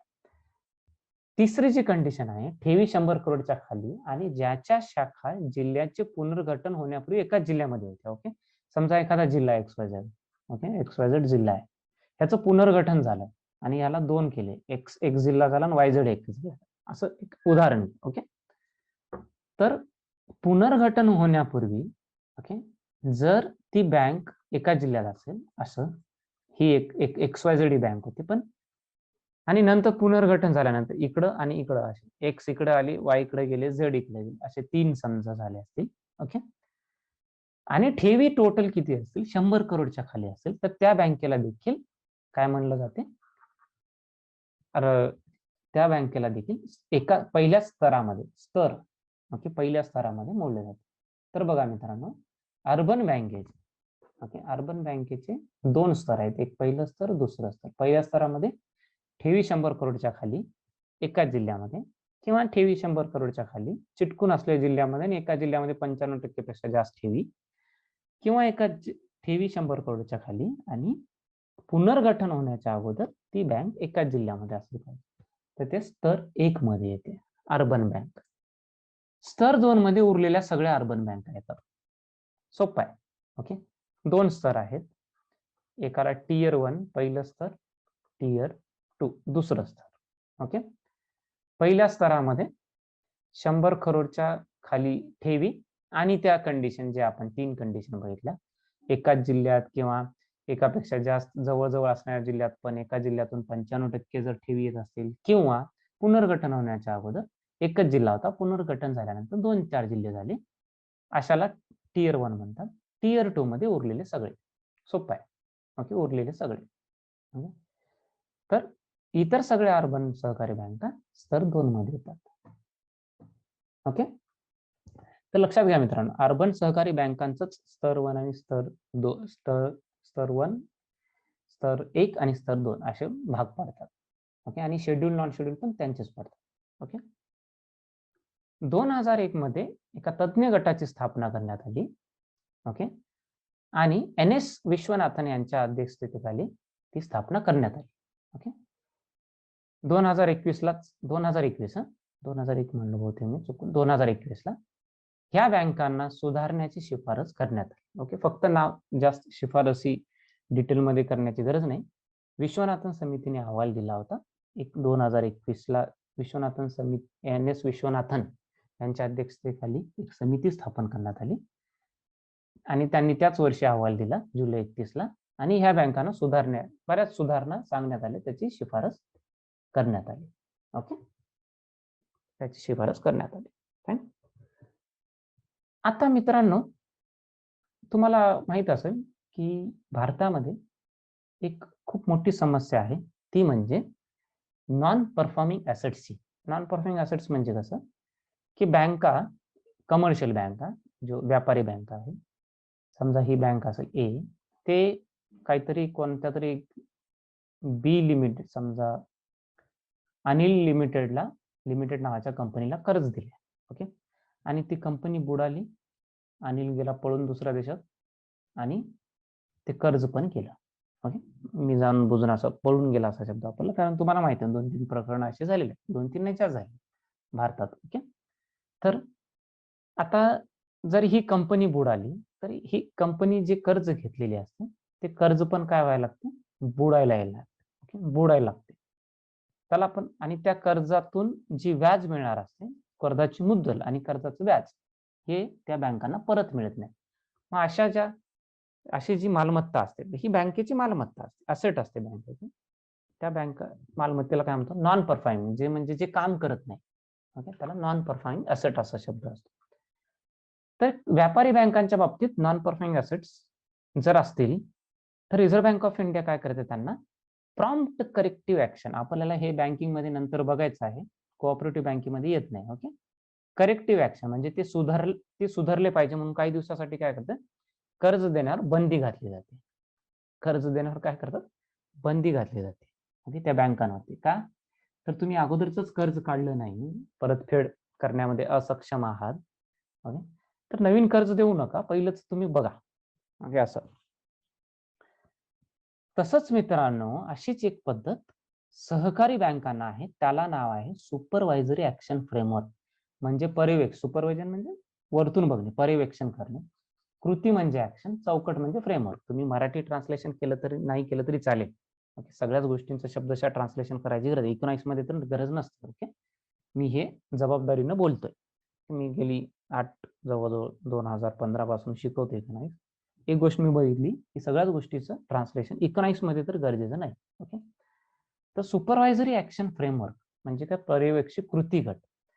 जसं व्यापारी बँकांना, मित्रांनो, व्यापारी बँकांना जसं त्यांचं जर कर्ज परत नेत असेल तर नवीन कर्ज देण्यापासून त्यांना थांबवलं जाते, रिझर्व्ह बँक ऑफ इंडिया थांबवते त्यांना, की तुम्ही असं नवीन कर्ज देऊ नका, पहिलंच परतफेड, पहिलंच ते रिकव्हरी करण्याचा प्रयत्न करा, पहिलंच तुम्ही कर्ज परत आणायचा प्रयत्न करा, नंतर पुढचं बघा. तर त्याला करेक्टिव्ह ऍक्शन असा शब्द वापरला जातो व्यापारी बँकांसाठी. पण आपण सहकारी बँकांबद्दल बोलतो. सहकारी बँकांसाठी SAF असा शब्द आहे, म्हणजे काय, सुपरवायझरी ऍक्शन फ्रेमवर्क, पर्यवेक्षी कृती गट. ओके, पर्यवेक्षी कृती चौकटीमध्ये अधिकाधिक अनफॉर्च्युनेटली ओके जास्तीत जास्त अर्बन बँकांचा समावेश होता. आता ही चांगली गोष्ट नाही, ही चांगली गोष्ट नाही. ओके, आणि हे समावेश कशावर ठरवला जातं? लाभ किती म्हणजे त्यांचं प्रॉफिट किती आहे बँकेचा, मालमत्ता गुणवत्ता म्हणजे त्यांची ऍसेट क्वालिटी काय आहे, आणि संकटाला समोर जाण्याची कुवत. या संकटाला समोर जाण्याचं असं मी सोपं करून सांगितलं तुम्हाला, त्याला इंग्रजीमध्ये एक टर्म आहे CRAR. ओके, तर हे बघून ह्या बँकांवरती, सहकारी बँका, अर्बन सहकारी बँकांवरती SAF लावला जातो. SAF म्हणजे काय? की तुम्ही जे कर्ज दिले त्याची परतफेड करा. ओके, जे कर्ज दिले तुम्ही परतफेड करायचा प्रयत्न करा. ते नॉन परफॉर्मिंग होऊ नये, म्हणजे ते बुडू नये. ओके, ते काय, ते बुडता कामा नये ह्याचा प्रयत्न करणे म्हणजे SAF. RBI हे SAF लावते. CRAR काय मित्रांनो बघा. ओके, हा, आता SAF बघा का लावलं गेलं, तर SAF लावणाऱ्यामध्ये 2019-20 ला फक्त 9 बँकांवरती SAF लावलं गेलं होतं मित्रांनो. पण 2020-21 मध्ये 43 बँकांवरती SAF लावण्यात आलं. SAF म्हणजे काय, तर आम्ही रिझर्व्ह बँक ऑफ इंडिया यांना म्हणते की तुम्ही आमच्या नजरेखाली आहात, आम्ही पर्यवेक्षण करतोय, आणि तुम्ही तुमची जे लाभ, ओके, लाभ कमवणे, ओके, मालमत्तेची गुणवत्ता आणि संकटाला समोर जाण्याची कुवत, आणि हे चांगलं नाही, तुम्ही एक चांगल्या प्रकारे काम करत नाही, तर तुम्ही आमच्या आता नजरेखाली आलात. ओके, तर 2019-20 ला किती नजरेखाली आली होती? 9 बँका. पण 21-22 ला 43 बँका. म्हणजे काय, ह्याचं जे प्रगती आहे ती चांगली नाही. ओके, आणि विम्याची पूर्तता तुम्हाला माहित असेल, प्रत्येक ठेवी मागे विमा असतो. जेव्हा बँक बुडायला लागते तेव्हा ही विमा आपल्याला कामाला पडते, ठेवीदारांना कामाला पडते. आणि विमा पूर्तता होणे ही काय चांगली गोष्ट नसते. म्हणजे ती बँक बुडत आहे, ती बँक चांगलं काम करत नाही, याचा अर्थ त्या लोकांना त्यांच्या ठेवीबद्दल विमा द्यावा लागतो. कोणती संस्था असते विमा देणारी? Deposit insurance and credit guarantee corporation असते. ओके, डिपॉझिट इन्शुरन्स आणि क्रेडिट गॅरंटी कॉर्पोरेशन नावाची संस्था असते जी विम्याची पूर्तता करते. विमा कशावरती? आपल्या ठेवींवरती. मी जर एखाद्या बँकेत पैसे ठेवले, ते जर बुडाले, तर त्याच्याबद्दल एक इन्शुरन्स असतो, विमा असतो. जसं गाडीचा विमा असतो, जसं लोकांचा जीवन विमा असतो, तसंच आपण ठेवलेल्या ठेवींचा विमा असतो. आणि त्या ठेवीचा विमा घेण्याची वेळ येणे म्हणजे काय? बँका डबघाईला येणे, बँका बुडीत येणे. ओके, ही चांगली गोष्ट नाही. पण बघा, 2020-21 मध्ये जेवढे विमा पूर्तता झाली या DICGC ने केलेल्या, त्याच्यामध्ये सगळ्या काय होत्या? सहकारी बँकाच होत्या, अर्बन सहकारी बँका होत्या. म्हणजे काय, ही गोष्ट चांगली नाही, ही गोष्ट चांगली नाही. तर अर्बन बँकांना सुधारण्यासाठी विश्वनाथन समितीने काही शिफारसी दिल्या. ओके, त्यासाठीच विश्वनाथन समितीची स्थापना झाली. ओके, थोडक्यात CRAR काय असं सांगतो मी तुम्हाला मित्रांनो. CRAR चा अर्थ होतो कॅपिटल टू रिस्क. CR चा अर्थ कॅपिटल टू रिस्क. कॅपिटलचं C घेतलंय, टू पकडून रिस्क R घेतलं. Okay, risk adequacy weighted asset ratio. Okay, weighted asset ratio. Okay, एक प्रकारे काय असते सांगतो तुम्हाला. कसं असते, प्रत्येक कर्जावरती एक रिस्क असते मित्रांनो. प्रत्येक कर्जावरती काय असते? एक रिस्क असते. रिस्क म्हणजे काय, की रिस्कचा अर्थ काय असतो, की ते कर्ज परत येण्याची किती शक्यता आहे किंवा किती शक्यता नाही. आता रिस्क म्हणजे काय? परत न येण्याची शक्यता. रिस्क म्हणजे काय? परत न येण्याची शक्यता. तर हे गुणोत्तर मित्रांनो, हे गुणोत्तर कॅपिटल, ओके, भांडवल, ओके, टू रिस्क. ओके, म्हणजे भांडवल वरती आलं आणि खाली आली रिस्क. ओके, खाली आली एक रिस्क, एक संकट समजा, खाली आले संकट. हे जे गुणोत्तर आहे ते एक ठरवून दिले. कोणी ठरवून दिले? बेझल नॉर्म्स असतात. ओके, बेझल नॉर्म्स असतात. आपल्याला ह्या नॉर्म्स बद्दल नंतर बघायचं आहे जेव्हा आपण कमर्शियल बँक बघू. त्याला ऍक्च्युली बेझल, बरेच जण त्याचा उच्चार बेझल करतात, कारण त्याचा लिहिताना आहे ना ते BASEL असं लिहिलं जाते, BASEL. पण मित्रांनो, हे स्विस वर्ड आहे, हा स्विस वर्ड आहे, स्वित्झर्लंडच्या भाषेचा वर्ड आहे. त्याचा उच्चार ऍक्च्युली बाल होतो, बाल. ओके, तर बाल हे एक शहर आहे. ओके, तर बाल शहरामध्ये ओके ह्याच्या मीटिंग वगैरे होतात, त्याचं हेडक्वार्टर वगैरे आहे.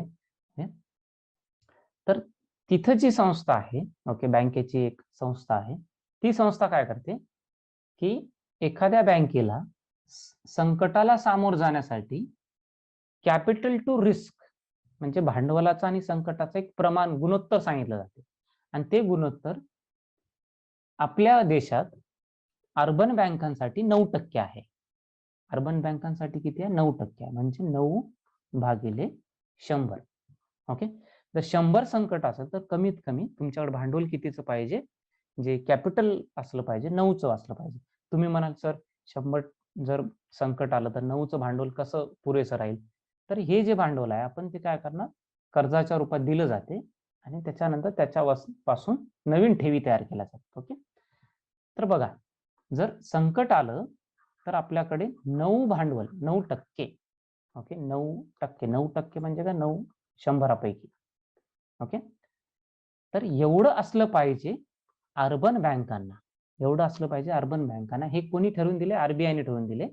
आणि हे आंतरराष्ट्रीय जे स्टँडर्ड आहे, मानक आहे, आंतरराष्ट्रीय स्टँडर्ड कोण ठरवते? बेझल किंवा बाल.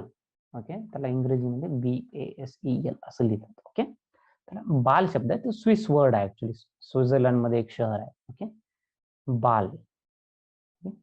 तर बाल या देशात एक international bank for reconstruction and development असं एक बँक आहे. ओके, त्याबद्दल आपण नंतर बघणार आहोत. तर ती बँक काय करते? जगभरासाठी एक गुणोत्तर ठरवते.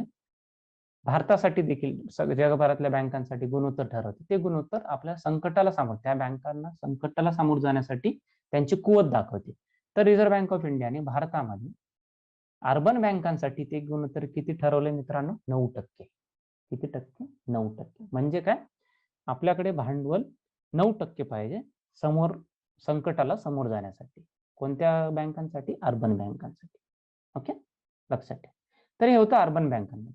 तर मित्रांनो, अर्बन बँका पुन्हा एकदा तुम्हाला तो चार्ट दाखवतो अर्बन बँकांचा. कसा आहे बघा, अर्बन बँकांचा चार्ट. ओके, सहकारी बँकांमध्ये अर्बन सहकारी बँका, त्याच्यामध्ये शेड्यूल दुसऱ्या reserve bank of India 1934 act मध्ये दुसऱ्या शेड्यूल मध्ये जे असतं त्यांना शेड्यूल म्हणतो. ज्यांची नोंद तिथं नसते त्याला नॉन शेड्यूल म्हणतो. एकापेक्षा जास्त राज्यांमध्ये कारभार असेल तर मल्टी स्टेट, एकाच राज्यामध्ये असेल तर single state. Okay, non schedule बद्दल तेच. ओके, 2 प्रकारचे स्तर आहेत. ओके, एका स्तरामध्ये स्तर 1 आहे, दुसरं स्तर 2 आहे. स्तर 1 मध्ये 100 करोडच्या खाली ठेवी असणारे, एकाच जिल्हे असणारे अर्बन कोऑपरेटिव्ह असतात. ओके, असं. स्तर 2 मध्ये उरलेले सगळे, स्तर 2 मध्ये उरलेले सगळे असतात. ओके, अशा प्रकारे हे शहरी म्हणजेच अर्बन सहकारी बँकांबद्दल थोडीशी माहिती होती. कोणती कमिटी बसली होती मित्रांनो 2021 मध्ये? 2021 मध्ये विश्वनाथन कमिटीने या बँकांमध्ये, ह्या अर्बन बँकांमध्ये सुधारण्यासाठी एक अहवाल सादर केला. ओके, आता आपण बघूया ग्रामीण बँकांबद्दल. Okay, rural cooperative. ओके, व्याप्ती ग्रामीण भागापुरती असते. 67% वाटा एकूण सहकारी बँकांच्या ठेवींमध्ये, जेवढ्या बँका आहेत मित्रांनो, ओके, ग्रामीण शहरी सगळ्या जेवढ्या बँका आहेत त्याच्यापैकी 67% वाटा हा ग्रामीण बँकांचा आहे. त्याच्यामध्ये 3 प्रकार आहेत, ते आपण थोड्या वेळात बघणार आहोत. ओके, तर लक्षात घ्या 67% वाटा. ओके, अर्बन बँका आपण बघितल्या, पण वाटा सगळ्यात जास्त कशाचा आहे? ग्रामीण बँक, रुरल बँकांचा. ओके, तरीही बघा, रुरल बँकांचा वाटा 67% जरी असला तरीही ठेवी अर्बन बँकांकडे जास्त आहेत. ग्रामीण बँक कर्ज घेण्यामध्ये अग्रेसर. तरी काय बघा, ठेवीदारांची जेव्हा वेळ येते, ठेवीदारांची जेव्हा गोष्ट येते, अर्बन बँकांकडे ठेवीदार जास्त आहेत, पण ग्रामीण बँका ह्या कर्जावरती जास्त निर्भर आहेत. ओके, ग्रामीण बँकांच्या एकूण देण्यांपैकी एकूण देणं असेल, समजा अर्बन बँका आहेत आणि ग्रामीण बँक आहे, एकूण देणं लायबिलिटी जी असते. ओके, एकूण देणं म्हणजे लायबिलिटी जी असते दुसऱ्याचं देणं जे असेल, जसं की ठेवी हे दुसऱ्याचं देणं असतं. ओके, कर्ज दुसऱ्याकडनं कर्ज घेतलं तर हे कर्ज दुसऱ्याचं देणं असते. ओके, तर एकूण देण्यापैकी जर अर्बन बँकेचं तुम्ही बघितलं तर फक्त 1% त्यांचे उसनवारी आहे, पण 27% ग्रामीण बँकेची उसनवारी आहे. बघा, म्हणजे जर अर्बन बँका बघितल्या, त्यांची जी उसनवारी आहे, ते जे उधारी घेतलेली आहे प्रमाण एकूण देण्यापैकी, एकूण त्यांचं जे देणं लागतं त्याच्यापैकी 1% उधारीचं आहे देणं. पण ग्रामीण बँकांचं एकूण देण्यापैकी 27% ही उधारीचं आहे, बॉरोइंग आहे. ओके, आणि इतर गोष्टी असतात. देणं म्हणजे काय, डिपॉझिट्स पण आले त्याच्यात. डिपॉझिट्स हे मी जर बँकांकडे पैसे ठेवले तर बँकांचं ते मालमत्ता नसते, बँकांचं ते देणं असते, कारण ती माझी प्रॉपर्टी आहे, बँकांची नाही. तर असे 100 पैकी 1% देणं हे अर्बन बँकांचं कर्जाच्या रूपात आहे, म्हणजे अर्बन बँका दुसऱ्याकडनं कर्ज काढले असेल ते परत द्यायचं असेल. पण ग्रामीण बँकांचं 100% जर काही देणं असेल तर त्याच्यापैकी 27% देणं हे कर्जाच्या रूपात आहे. इतर रूपात इतर असेल, पण कर्जाच्या रूपात किती आहे, 27% देणं आहे. कर्जाच्या रूपात किती आहे मित्रांनो, 27% देणं आहे. ओके मित्रांनो, ग्रामीण बँकेचे आता आपण पुन्हा एकदा त्या चार्टकडे बघूया. बघा, 2 प्रकार आहेत आणि ते प्रकार शेड्यूल नॉन शेड्यूल असे नाहीत. तर ते आहे, कर्ज तुम्ही किती मुदतीसाठी देता, अल्प मुदतीसाठी देता का जास्त मुदतीसाठी देता, दीर्घ मुदतीसाठी देता, त्याच्यावरनं 2 प्रकार आहेत. एक अल्प मुदतीसाठी कर्ज देणाऱ्या बँका आणि जास्त मुदतीसाठी कर्ज देणाऱ्या बँका. मित्रांनो, अल्प मुदतीसाठी आपण अगोदर बघूया, कारण जास्त मुदतीसाठी कर्ज देणाऱ्या बँका तेवढं महत्व नाही. ओके, अल्प मुदतीसाठी कर्ज देणाऱ्या बँकांमध्ये 3 प्रकार आहेत. एक राज्य सहकारी बँका, जिल्हा सहकारी बँका आणि प्राथमिक पतसंस्था. आणि अल्प मुदतीसाठी जर देत असतील तर साहजिक आहे, तिची गरज असेल ती पण अल्प मुदतीची असेल, जसं की पीक कर्ज, शेतकऱ्यांना आणि ग्रामीण कारागिरांना खेळते भांडवल घेण्यासाठी जे कर्ज दिले जाते ते अल्प मुदतीमध्ये. ओके, त्याच्यामध्ये 3 प्रकारच्या बँका आहेत, मी ऑलरेडी सांगितले.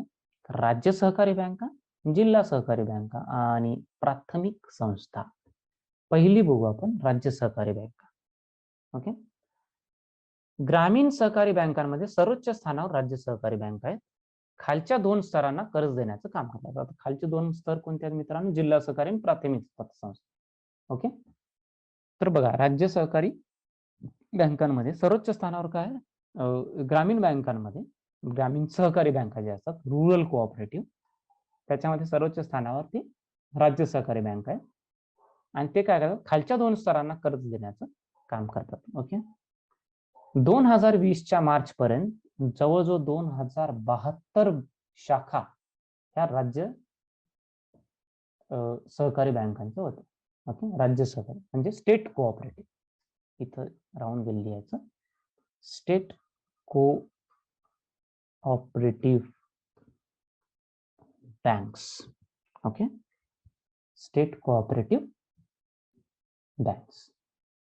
तर सर्वोच्च स्थान ग्रामीण बँकेचं जे चार्ट असतो, जी हायरार्की असते, जो पदक्रम असतो, त्याच्यामध्ये सर्वोच्च स्थानावरती कोणते आहेत, राज्य सहकारी बँक आहेत आणि ते काय करतात, खालच्या 2 स्तरांना कर्ज देण्याचं काम करतात.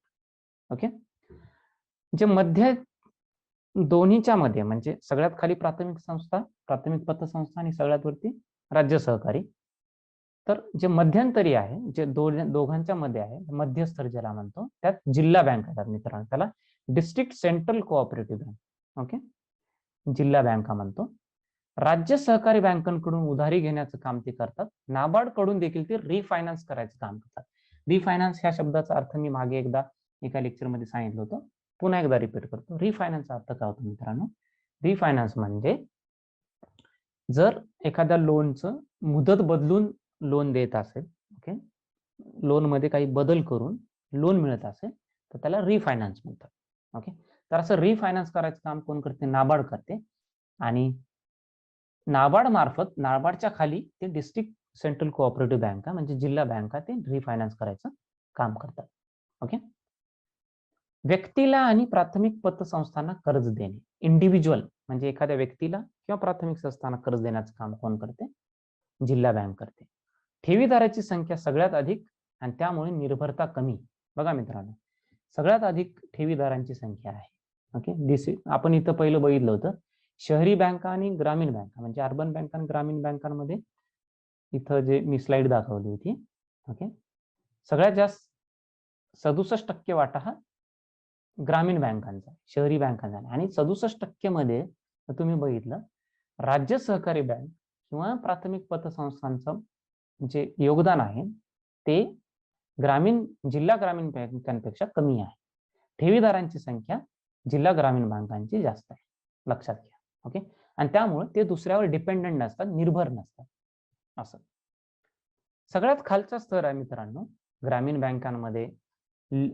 अल्प मुदतीसाठी जे कर्ज दिले जाते त्यांच्यामध्ये प्राथमिक कृषी पतसंस्था, okay, primary agricultural credit society, हा तिसरा स्तर आहे. अल्प मुदतीसाठी कर्ज देतात आणि अल्प मुदतीचा आणि मध्यम मुदतीचा कर्ज पुरवणे, उत्पन्नाचे घटक गोळा करण्याला कर्ज, उत्पन्नाचे जे घटक असतात, ओके, लँड, लेबर, कॅपिटल, भांडवल वगैरे, ओके, इनपुट ज्याला म्हणतो आपण, याला घटकाला शब्द तुम्ही इनपुट्स वापरू शकता. ओके, इनपुट्स विकत घेण्यासाठी, शेतमालाचे विपणन म्हणजे मार्केटिंग करण्यासाठी, ऍग्रिकल्चर प्रोड्यूसचं मार्केटिंग करण्यासाठी देखील हे कर्ज घेतलं जाते. कोणाकडून? प्राथमिक कृषी पतसंस्थेकडून. ओके, मार्च 2020च्या मध्ये आकडेवारीनुसार 6.5 लाखापेक्षा जास्त, 6 लाखापेक्षा जास्त खेड्यांपर्यंत प्राथमिक कृषी पतसंस्थांची व्याप्ती आहे. 13.8 करोड सदस्य आणि 5.3 करोड कर्जदार आहेत. ओके, अल्पभूधारक शेतकरी सदस्य संख्या जास्त आहे. तळागाळात पोहोचण्याचा सगळ्यात मोठा मार्ग म्हणजे हे जे सहकारी संस्था असतात त्यामध्ये अर्बन आलं, रुरल आलं, ग्रामीण आलं, अर्बन आलं. ग्रामीण सहकारी बँकांमध्ये तळागाळापर्यंत पोहोचण्याचा जो मार्ग आहे तो आहे प्राथमिक कृषी पतसंस्था. ते आहे प्राथमिक कृषी पतसंस्था. तर मित्रांनो लक्षात घ्या, ह्या तिन्ही स्टेट कोऑपरेटिव्ह म्हणजे सहकारी, राज्य सहकारी बँका, डिस्ट्रिक्ट कोऑपरेटिव्ह जिल्हा बँका, जिल्हा सहकारी, आणि प्राथमिक कृषी पतसंस्था म्हणजे प्रायमरी ऍग्रिकल्चर क्रेडिट, ह्या काय अल्प मुदतीसाठी कर्ज देणाऱ्या संस्था आहेत. ओके, ह्या अल्प मुदतीसाठी कर्ज देणाऱ्या संस्था, त्यांच्या गरजा पण अल्प मुदतीसाठी असतात. ओके, दीर्घ मुदतीसाठी बघा, आता ज्या संस्था कर्ज देतात त्यामध्ये 2 प्रकार आहेत मित्रांनो. ओके, एक आहे इकडे बघा state cooperative agriculture and rural development. ह्याच्यात ऍग्रिकल्चर आणि रुरल डेव्हलपमेंट दोन्ही आहेत, म्हणजे थोडीशी व्याप्ती काय मोठी आहे आणि त्याच्यासाठी कर्ज पण मोठं लागणार, आणि त्यामुळं हे दीर्घ मुदतीचे कर्ज देणाऱ्या संस्थांमध्ये ह्यांचं वर्गीकरण केलं जाते. ओके, तर त्यामध्ये 2 प्रकार आहेत, एक राज्य, ओके, राज्य सहकार कृषी आणि ग्रामीण विकास बँक, आणि दुसरा, ओके, दुसरा बघा primary cooperative agriculture and rural development. Okay, म्हणजे प्राथमिक सहकारी, ओके, सहकार कृषी आणि ग्रामीण विकास बँक. ओके, 2 प्रकार आहेत दीर्घकालीन मुदतीचे, एक state cooperative agriculture rural development bank, primary cooperative agriculture rural development banks. Okay, असं बँक्स, असे दीर्घकालीन कर्ज देणाऱ्या ह्या 2 संस्था आहेत. ग्रामीण सहकारी संस्थाच आहेत, पण जर अल्प मुदतीसाठी लागत असेल तर सहकारी बँक, राज्य सहकारी बँक, जिल्हा सहकारी बँक आणि प्राथमिक संस्था, असा त्याचा प्रकार आहे. पण जर दीर्घकालीन पाहिजे असेल, कर्ज जर दीर्घकालीन असेल तर ती गरज पूर्ण करण्यासाठी दुसऱ्या बँक आहेत. त्यामध्ये 2 प्रकार आहेत, एक state cooperative agriculture rural development bank आणि primary credit agriculture rural development bank. Okay, आता हे जर दीर्घकालीन लोन असेल मित्रांनो, ओके, तर कशासाठी लोन दिलं जाते बघा, यांत्रिकीकरणासाठी म्हणजे मेकनायझेशन, म्हणजे शेतामध्ये यंत्रांचा वापर करण्यासाठी, ओके, लघु सिंचनासाठी म्हणजे मायनर इरिगेशनसाठी, ग्रामीण उद्योगासाठी, खेड्यापाड्यात जर आपल्याला उद्योग टाकायचे असेल, घरे बांधण्यासाठी. मित्रांनो लक्षात घ्या, पहिल्यांदा आलंय घर बांधण्यासाठी, ओके, दीर्घकालीन मुदतीचं कर्ज काढावं लागते, आणि ते कर्ज SCARDB किंवा PCARDB म्हणजे state cooperative agriculture and rural development किंवा primary credit cooperative agriculture and rural development ह्या बँका देतात. ओके, आणि प्राथमिक शेती आणि ग्रामीण विकास संस्था तालुका स्तरावर होते किंवा जिल्हा स्तरावर काम करतात. राज्य शेती आणि ग्रामीण विकास बँका राज्य स्तरावर काम करतात. बघा, हे जे स्टेट कोऑपरेटिव्ह असतात ते राज्य स्तरावर काम करतात आणि जे प्राथमिक कोऑपरेटिव्ह असतात म्हणजे primary cooperative credit agriculture and rural development जे बँक आहे ते जिल्हा स्तरावर किंवा तालुका स्तरावर काम करतात. पण मित्रांनो, एक लक्षात घ्या, ह्यांची रचना कोणत्या स्तरावर त्यांनी काम केलं पाहिजे हे फिक्स नाही. ओके, तुम्ही जर मी ही जी माहिती आहे रिझर्व्ह बँक ऑफ इंडियाच्या अहवालातून काढली मित्रांनो, कोणत्या त्यांचा वापर करून इतर जे पुस्तक बनवतात त्यांच्यातून काढली नाही. मी मुळात अहवाल उचलून ही माहिती काढली आणि तुम्हाला सांगतो, त्या अहवालामध्ये असं लिहिलेलं आहे की ह्या ज्या दीर्घकालीन ग्रामीण बँकांपैकी दीर्घकालीन मुदतीचं कर्ज देणाऱ्या ज्या बँका आहेत त्यामध्ये ज्या स्टेट कोऑपरेटिव्ह बँक आहेत ते राज्य स्तरावर काम करतात आणि ज्या प्रायमरी कोऑपरेटिव्ह बँक आहेत ते तालुका किंवा जिल्हा स्तरावर काम करतात. पण त्यांचं तालुका स्तरावर केलं पाहिजे का जिल्हा स्तरावर केलं पाहिजे का ग्रामीण भागात खाली एकदम तळागाळापर्यंत केलं पाहिजे हे ठरलेलं नाही. ओके, शेवटी मित्रांनो, हे काय, ह्या ज्या बँक आहेत त्या सहकार तत्वावरच काम करतात. ओके, लोक एकत्र येऊन या बँका चालवतात. त्यामुळं मी सहकार क्षेत्रामध्ये सहकार हा जो टॉपिक होता यामध्ये हा टॉपिक घेतला होता. ओके मित्रांनो, तर आपला सहकार हा टॉपिक संपवला. मी 2 भागांमध्ये हा टॉपिक संपवला. एक पहिला जो भाग होता मी काय केला, त्याच्यात बिगर वित्तीय संस्था घेतल्या. ओके, दुसरा जो टॉपिक होता तो वित्तीय संस्थांचा घेतला. ओके, तर असं मी जाणून बुजून वर्गीकरण केलं होतं. ओके, वित्तीय संस्था ज्यामध्ये आपण सगळ्या बँका बघितल्या, बिगर वित्तीय संस्था ज्यामध्ये आपण इतर संस्था बघितल्या.